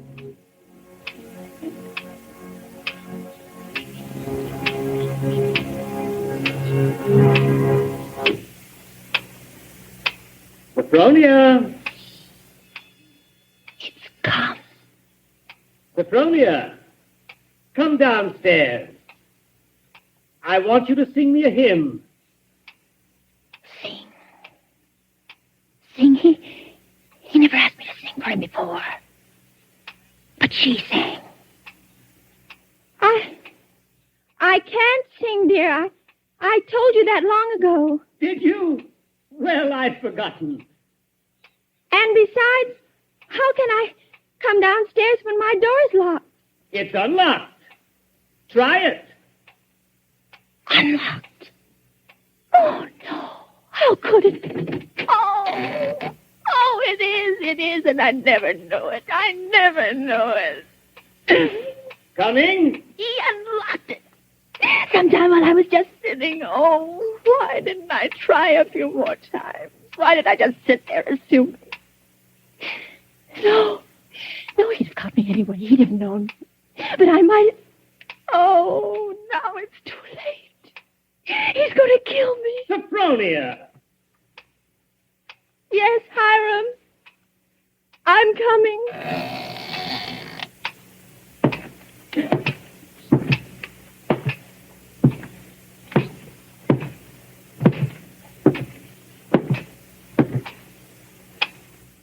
Hiram, where are you? In here. In the parlor. What are you doing there, Hiram? Waiting to hear you sing.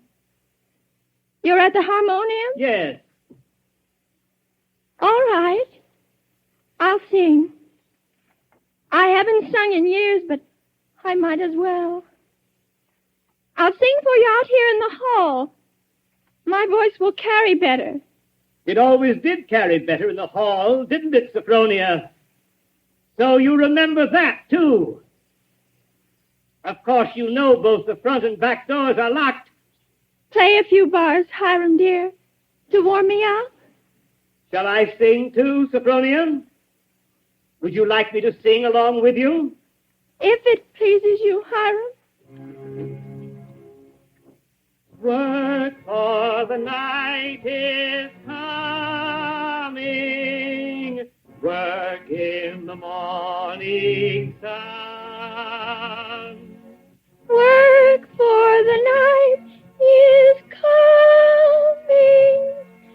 When man's work is done. Work while the daylight darkens. Work in the summer sun. Work for the night is coming.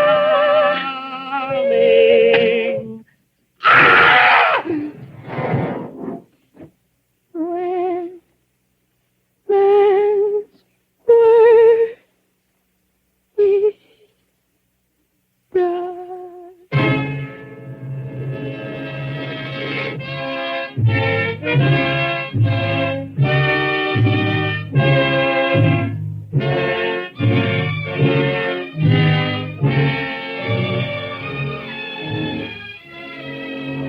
There's only one more page.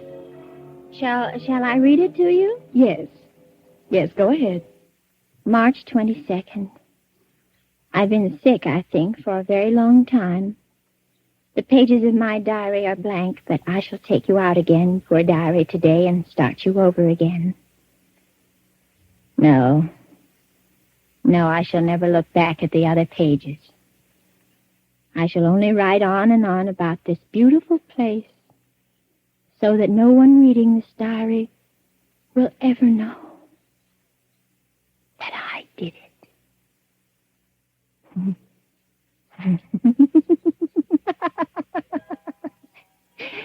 But I did do it, diary. I was smarter than he. When I opened that door at the head of the stairs and heard the music, when I saw the fire axe still hanging on the wall. Oh, I was so cautious. So terribly cautious.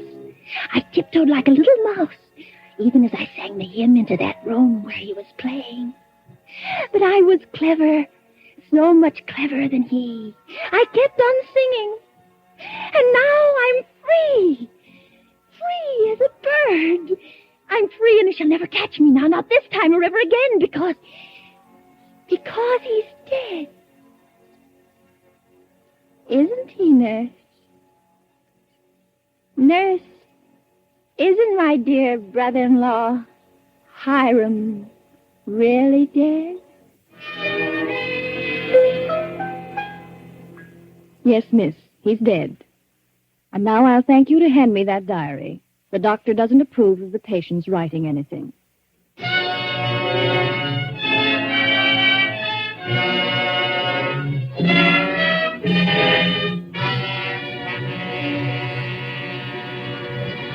And so closes The Diary of Sophronia Winters, starring Agnes Moorehead and Ray Collins. Tonight's tale of suspense.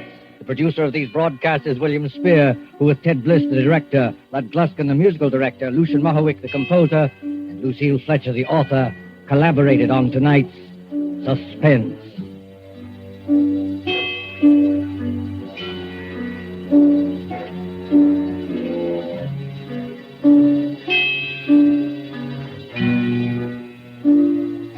This is the Columbia Broadcasting System.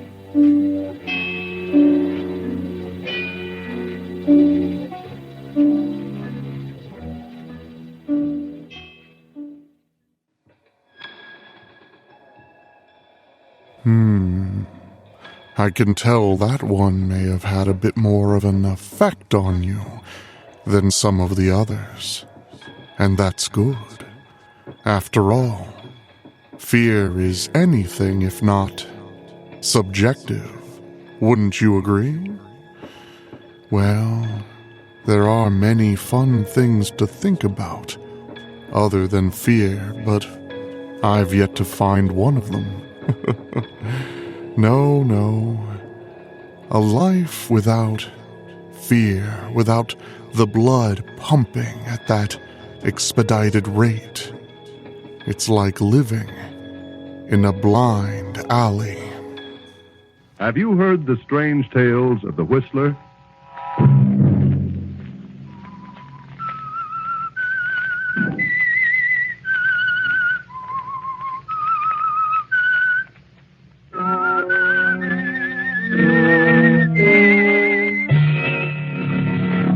I'm the Whistler.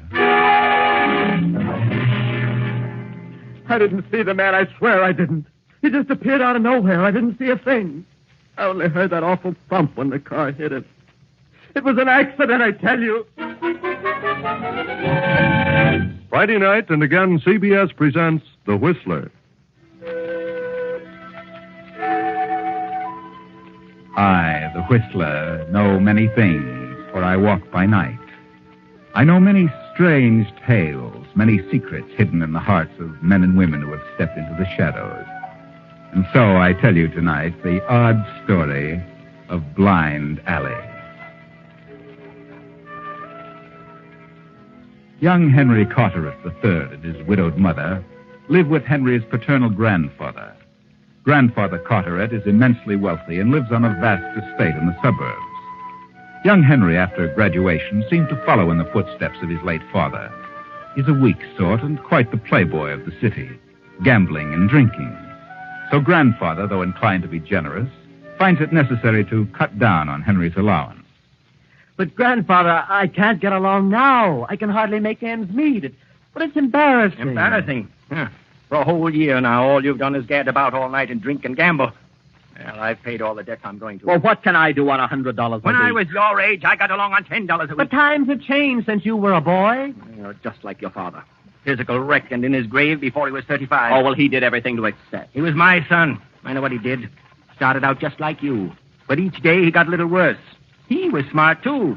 He knew just when to slow down. I know how to handle myself. You've got nothing around you but a bunch of leeches. Oh, you're just soured on everything and everybody. Some of your friends you've had around here would sicken anybody with horse sense. And you refuse to give me an extra $100 tonight? I won't give you 10 cents. I'd rather die before I'm 40 than be like you. You keep on the way you are, and you'll get your wish. Can I have $50? If you say another word, I'll stop your allowance completely. Do you hear? What is it, Henry? What's wrong, darling? Oh, nothing, Mother, nothing at all.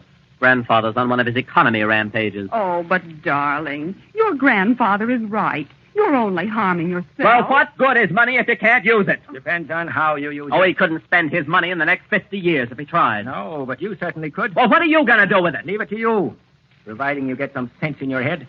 If you don't, I'll leave it to a home for indigent cats. What you need is a good solid jolt in the solar plexus, and that's just what you're heading for. Please, Henry, run along. I can't stand any more of this. $20. I can't even take a girl to dinner. No, not the kind you know. Please go, All Henry. right, Mother. And if I get lost in the big city, I promise I'll go to the big policeman and tell him who I am. Oh, if he only knew what I went through with his father. Yeah, I know, Mary. Some fellows just have to be beaten over the head with a club before they wake up. Well, I'll do my best, Mary.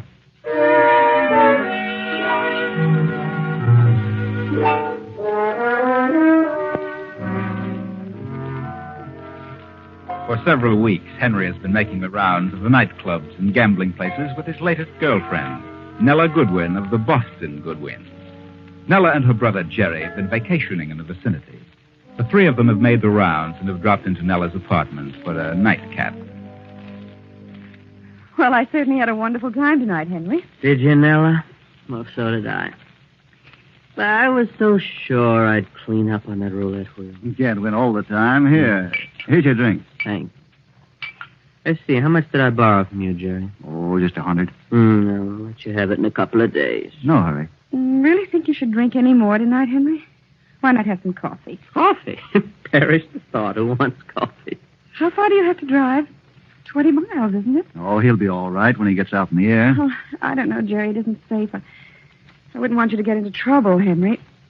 Please drink some coffee. Please. Oh, darling, don't worry. I've driven that strip along the coast 100 times. Yes, but you've drunk more than usual tonight. Maybe. I wouldn't be able to sleep a wink. Well, I'll tell you what I'll do. I'll phone you when I get home. Why not stay in town tonight? Nella, why don't you let him alone? He'll be all right. Henry, let Jerry and me drive you home in our car. How about it, Jerry? Whatever you say. No. I'll tell you what. I got a better idea. You two get your things and drive home with me and stay over the weekend. The weekend? Sure, stay as long as you like. It's a regular resort. Lots of things to do. Plenty of fun. You come with me, and if you're afraid of my driving, then you can drive. Fair enough? Okay. Now, how about it, Nella? Well, if Henry insists on driving home tonight, I'd rather see that he gets there. Great. That's wonderful. Go on and get your things, and let's be on our way.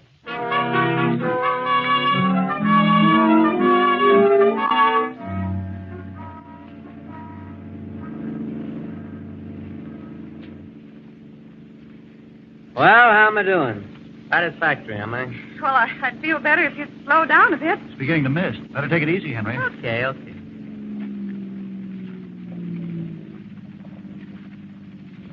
Does that suit you? Take us about an hour or more, won't it? This snail's paid. Why not let me drive? No, I'm all right. I feel swell. Let Jerry drive. No. Clear sailing from here on. Light me a cigarette, Nella. My case is in my right pocket here. All right. There. Cigarette, Jerry? Yeah, thanks. Henry, look out!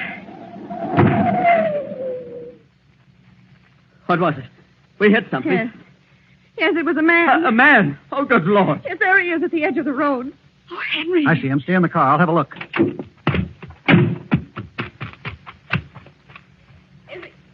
Is he all right, Jerry? In just a second.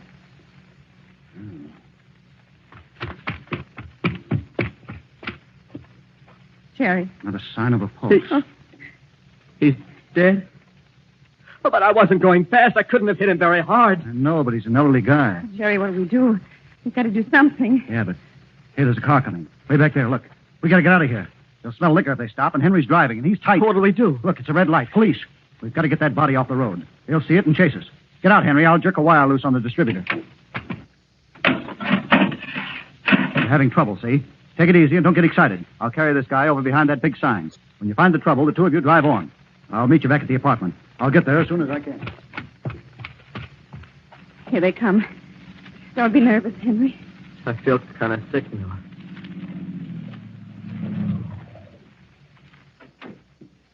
What's the trouble here? Why, I don't know. Motor just cut out on me. Yeah? Battery's all right. It's got light. Let's have a look. The wires... Now, wait a minute. Here it is, I think. That wire was loose on top of the distributor. All right, try it now. There you are. Oh, thanks. Thanks very much, officer. Out kind of late, aren't you? 1:30? Why, I'm on my way home. Yeah? It's your car? Yes. Henry Carteret III. You young Carteret? Let's see your operator's license. Thanks. You've been drinking a bit, haven't you, Carteret? Well, yes, but I'm a careful driver. What's your name, miss? What? Nella Goodwin. You drive? Oh, yes. Then you better slip over here and drive this car. Well, good night, Carteret. Take it easy, miss. Yes, officer. Thank you.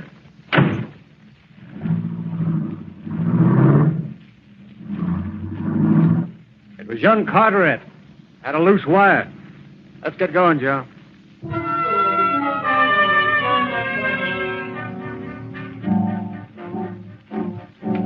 In a few minutes, the police car passes them. Nella leaves the highway, cuts over to the boulevard, and heads back to town. In Nella's apartment, they wait for Jerry. 3 hours pass, and finally, Jerry walks in. Jerry, where on earth have you been? We thought you'd never get here. I stayed behind that big sign for over an hour. Every time I started out, a car came along. Finally, I made it over to the boulevard. I couldn't find a cab, so walked back down the side streets. Didn't want anybody to see me like this. Where did you get all that mud on you? What did you do with it? No, don't worry. Everything's all right. What did you do with the body? I buried it back of the sign. I found a small board. The dirt is soft and the brush is thick. No one will ever find him. Buried him? Sure. If we reported it now or anyone found him on the road, those cops would be after Henry in a second. Who was the man? Well, he didn't have anything on him. Only a few cents in his pocket and no identification. I gather from his appearance and his clothes that he was just a transient, a hobo. Probably stepped out in front of us to bum a ride. Was he an old man? I'd say about 50 or more. Oh, it's awful. I didn't see him. He just seemed to come out of nowhere. I didn't see a thing. I only heard that thump when the car hit him. It was an accident, Henry. We know that. It was a lucky thing for you I got him off the road. Those cops had found him, and with you drinking, you'd get stuck for manslaughter. You're mighty lucky I was alone. Yes, I know. I appreciate it, You Jerry. don't think we should have reported it? Would you like to see Henry sentenced to prison for accidentally running into some old bum? No, Jerry, but I was afraid of something like this. That's why I didn't want him to drive. I'm sorry, Nella. I should have listened to you. Oh, what a mess. It's terrible. Will you relax? Well, you're sure they won't find him? When they do, they'll have forgotten about you being stalled there. Oh, by the way, just where was that? Well, it's practically at the intersection of Ocean Drive and Valley Boulevard. It was in front of that big billboard, that bread sign. Yeah. All right, let's forget about it. It's done, and the less said about it, the better. Better have a drink, Henry, and as soon as I change my clothes, we'll go on to your place. You're spoiling that weekend. I don't want a drink. Okay. I'll be ready in a few minutes.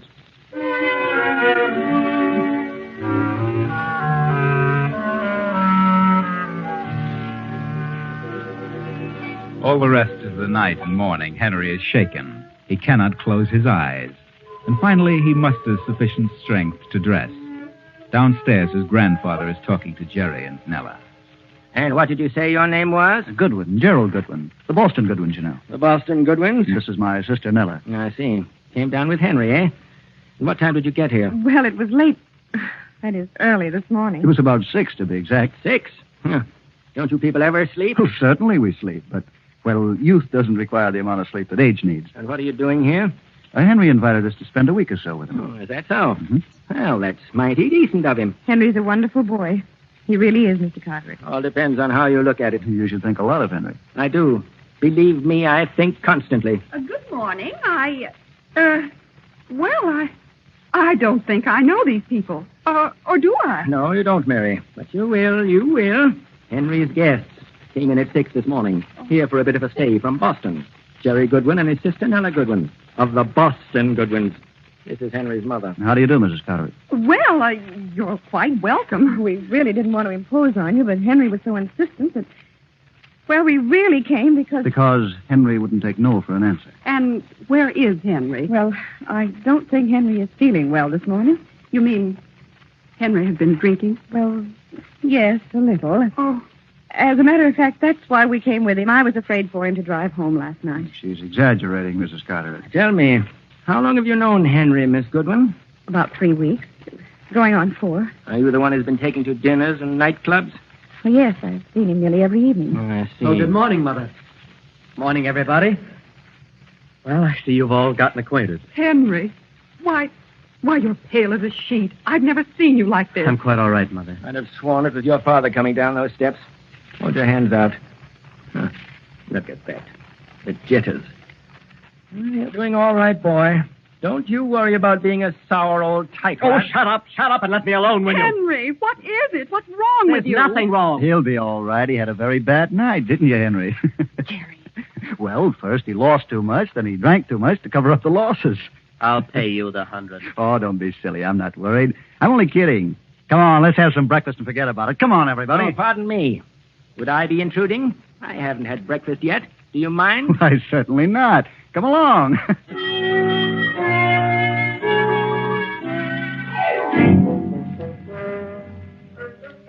Before the day is over, Grandfather is boiling. He can't stand the impudence of Jerry, but Henry is still unable to control his nerves. He can't get the highway accident off his mind, and Jerry becomes bolder and bolder. Jerry has the upper hand now, and Henry realizes he is completely at the mercy of Nella's brother. But you've got to get hold of yourself, Henry. You've got to. I can't get it off my mind. Oh, calm down and quit prancing about. What good does it do? Besides, you've nothing to worry about. No one knows but the three of us. But the police didn't see you there. That's right. Just you and Nella. And obviously, you were driving. What are you talking about, Jerry? You don't have a thing to worry about from me, Henry. Not a thing. I'm perfectly satisfied with things the way they are. Of course, I may ask a little favor of you now and then, but it's nothing to worry about. Favor? What do you mean? Why don't you forget about it now? You'll drive yourself crazy. What do you mean by favors? Forget about it. Just forget I mentioned it. I wouldn't dream of saying anything about what happened last night to your grandfather or your mother. What kind of a rat do you think I am? Well, that'd be terrible. Family name like yours, why, they wouldn't be able to stand such a thing. Oh, no, Henry, you've nothing to worry about. No. Jerry hasn't made himself clear. He's trying to tell you that he wants to help you. Aren't you, Jerry? Well, certainly. What else? Well, what on earth? I get it now. Henry thought that... Oh, for the love of Mike, pull yourself together, Henry. Don't be so ridiculous. Well, I'll run along. Maybe if I take some tablets, I'll be able to sleep. Jerry, you're at it again. Now, please get out of here and leave these poor people alone. Poor people? I like Henry. I'm crazy about him. And I want you to leave him alone.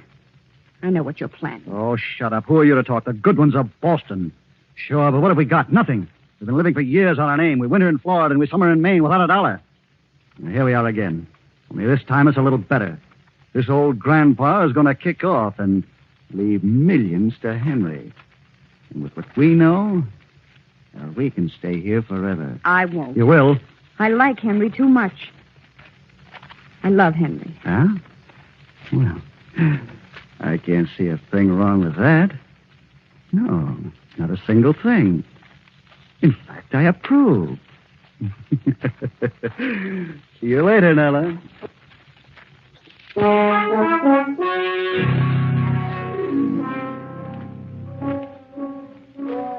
Poor Henry is licked.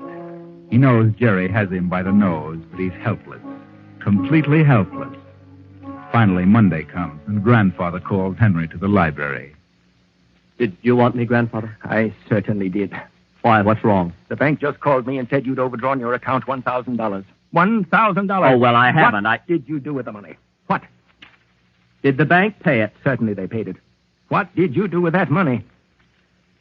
Well, I owed a debt to Jerry Goodwin. I heard him say you owed him $100. Well, he was just going easy. It was really $1,000. Henry, you're lying. You hear me? Lying. No, I owed it to him because of, well, gambling. I don't believe you. Not this time. It's something else. I've been suspicious from the moment they walked into this house.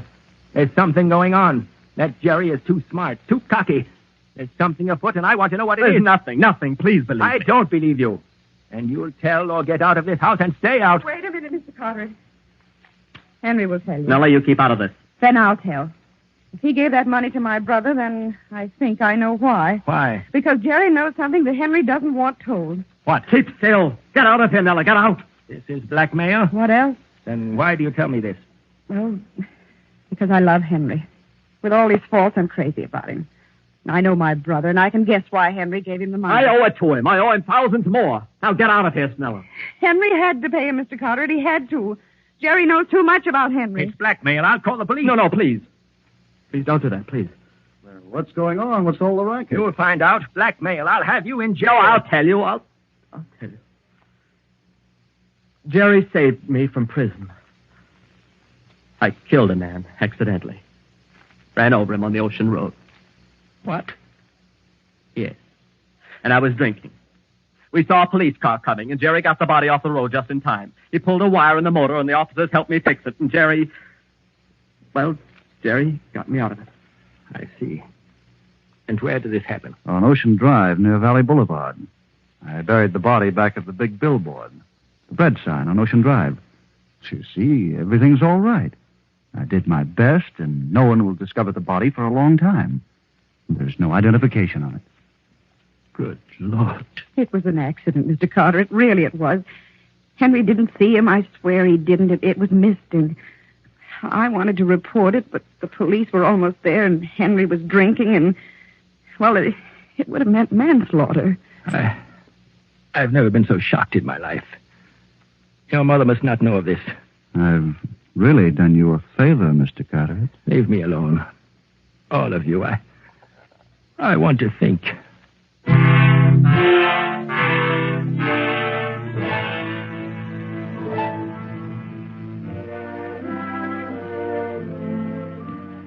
A death-like silence falls over the household. Very little is said until afternoon of the next day. The grandfather calls the three young people to the library, but at that very moment a visitor is announced. The visitor steps into the library. I'm Mr. Carteret. Did you wish to see me? Well, not exactly. I want to see your grandson here, Henry Carteret. Who are you? I'm Lieutenant Jones, Police Department. Well, what can we do for you, Lieutenant? Who are these people? Why, this is Mr. Goodwin and Nella Goodwin, our guests at the moment. You're Nella Goodwin? Yes. Well, I have a little report here. On the morning of August 17th, about 1 a.m., A patrol car came upon Henry Carteret and assisted him to get his car started. A girl with him gave her name as Nella Goodwin. It was near the intersection of Ocean Drive and Valley Boulevard. Is that right? Yes. Yes, I did have trouble that night. Mm-hmm. How long were you there? About 10 minutes, I think. I see. Did you happen to notice another car leave as you pulled up, or did you see anyone else in the vicinity? Why, I don't remember. Did you, Miss Goodwin? Well, I can't remember, but there may have been. Did either of you step off the highway during that time? No. No, that is, I may have, but I don't think we did. Mm-hmm. You stopped directly in front of that big billboard, the one advertising bread? Yes. What is this all about? Well, they removed that billboard and started excavating for a new project today. They discovered a body. A man about 50, been dead several days. Apparently struck by a car. Might have internal injuries. Well, we didn't see a thing. Uh-huh. You know nothing about it, miss? No, certainly not. What's your relation to Henry Carteret? Well, no relation. I see. Well, let me ask you to drop down to headquarters for a little talk, Miss Goodwin. Good afternoon, folks. He's wise. They're going to get Nella down there and make her talk. I won't go. You'll have to go. I won't go. I won't talk if they kill me. They know you were with Henry, and they'll hammer you until... Wait a minute. I've got it. There's one way they can't make you say a word. How's that? Nella and Henry have got to get married at once. A wife cannot be made to testify against her husband. Married? But Jerry, he doesn't want to marry There's me. no choice. It's the only chance. Come on, let's get going. They'll be back. Grandfather, what'll I do? Figure it out yourself. This is that jolt in the middle you've had coming to you. Oh, what have I ever done to deserve this? Come on, Nella, hurry. Hurry.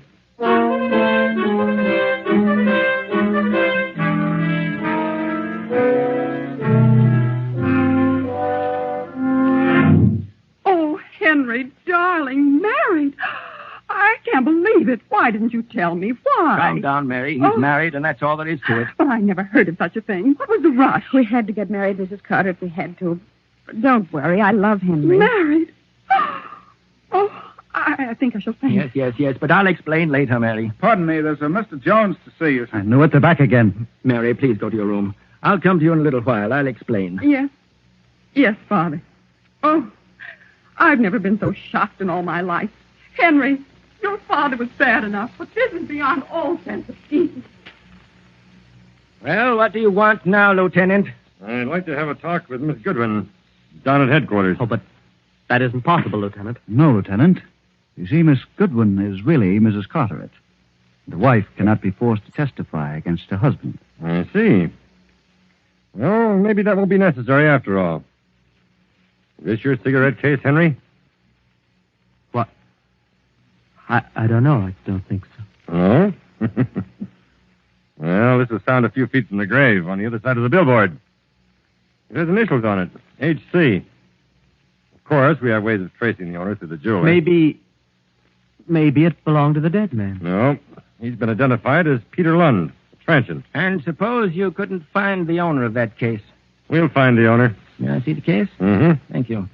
Oh, rather expensive. Handmade. Cost about $100, I'd say. The dead man's fingerprints weren't on it. I imagine this case is worth considerably more now than it cost originally. Prices have gone sky high.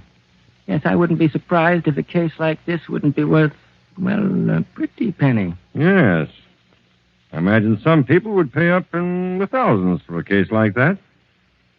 Did you ever hear of bribery, Mr. Carteret? No, but I have a couple of friends heading the police commission, and I've heard of shake-ups and pounding the pavement. Can I see you alone, Mr. Carteret? Yes, Lieutenant. Step into the library. Look, Mr. Carteret, I know you're a big shot in this county, and, I'm only trying to do my duty. I don't want to cause you any trouble, but then at the same Does time... anyone other than you know about this cigarette case at headquarters? No. Jones, here is $1,500 for that cigarette case. How about it? I don't want to go back to pounding a beat. I guess you've got me. I'm stuck. Poor guy hasn't got a chance. Okay, here's the case. Here's your money. And I'll see about a promotion for you. I'm satisfied if I can just stay where I am. Well, I'll be running along, Mr. Carteret. Mr. Carter, don't do it. Please don't. What? Don't do what? Henry didn't leave the pavement that night. I swear he didn't. Someone planted that cigarette case there. I know who did it, and I know why. Are you crazy? You had the case last, Jerry. Henry did hit the man. It was an accident, but you carried the body behind the sign and buried it. You put the case there purposely. Shut up. Sick and tired of living by your rotten schemes. From hand to mouth on other people for years. Blackmail, extortion, anything you could think of. But I'm through with you. Brother or no brother. You're a fool, Nella. You've just sentenced Henry to the penitentiary. All three of us. Then we'll all three go to prison. I don't care. Please, Nella, please. Henry, you're a weak-kneed jellyfish. If you had any gumption, you'd poke him in the jaw. You know he's a crook. Shut up! And there's something phony about that cigarette case. I don't know what it is, but... Well, if you planted it there, you were stupid. And if you dropped it, you're stupider still. And I don't think you did either. Will you shut up? Wait a minute. Wait, if that cigarette case was there when they tore the sign down... Why didn't Lieutenant Jones mention it when he first came here? Well, we didn't find it till the next day. Lieutenant Jones, that cigarette case was never near that sign. My brother gave you that case.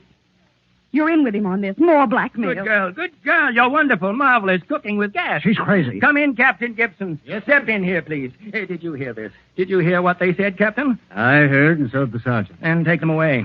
Take both of them away and put them on the first train out of town. Let them keep the money. But put them on the first train. I'll prefer no charges, providing they get out of town and stay out. Grandfather, I don't understand. Jones isn't a police lieutenant. And there's no body buried back of that billboard. I suddenly remembered that whole block belonged to me.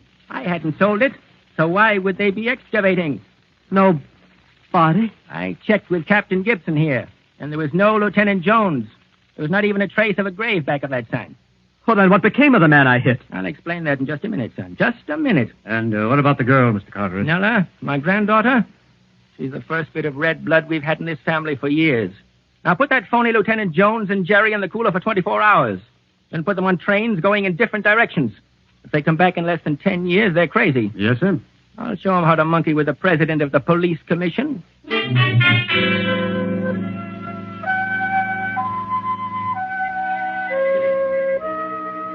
Well, there's very little to explain this time. Jerry Goodwin discovered the man was not dead the moment he felt his pulse. And when he regained consciousness back of the big billboard, well, Jerry took him across town to a hotel. Later, he arranged with him to pose as a detective and frighten Henry and Nella into marriage. And the supposed victim and Jerry would carry on a lucrative blackmail scheme from then on. But they never dreamed that the grandfather owned the lot where the corpse was supposed to have been buried. And that was where they slipped. But grandfather is proud of his spunky granddaughter-in-law, and Henry will be a good boy from now on.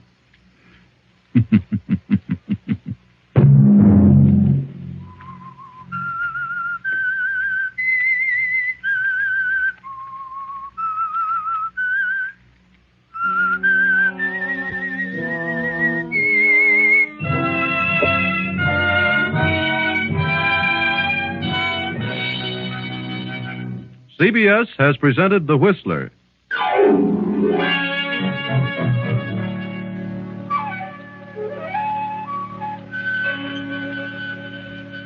Original music for this production was composed by Wilbur Hatch and conducted by Ivan Ditmars.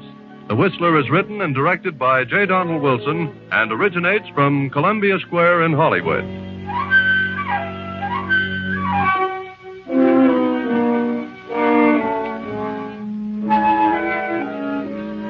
This is CBS, the Columbia Broadcasting System.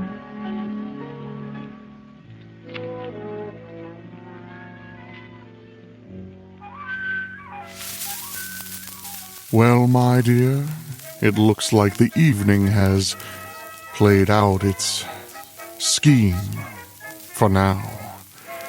I suppose it's about time for you to return to your home and for me to wherever it is I come from. But I do hope you'll be back.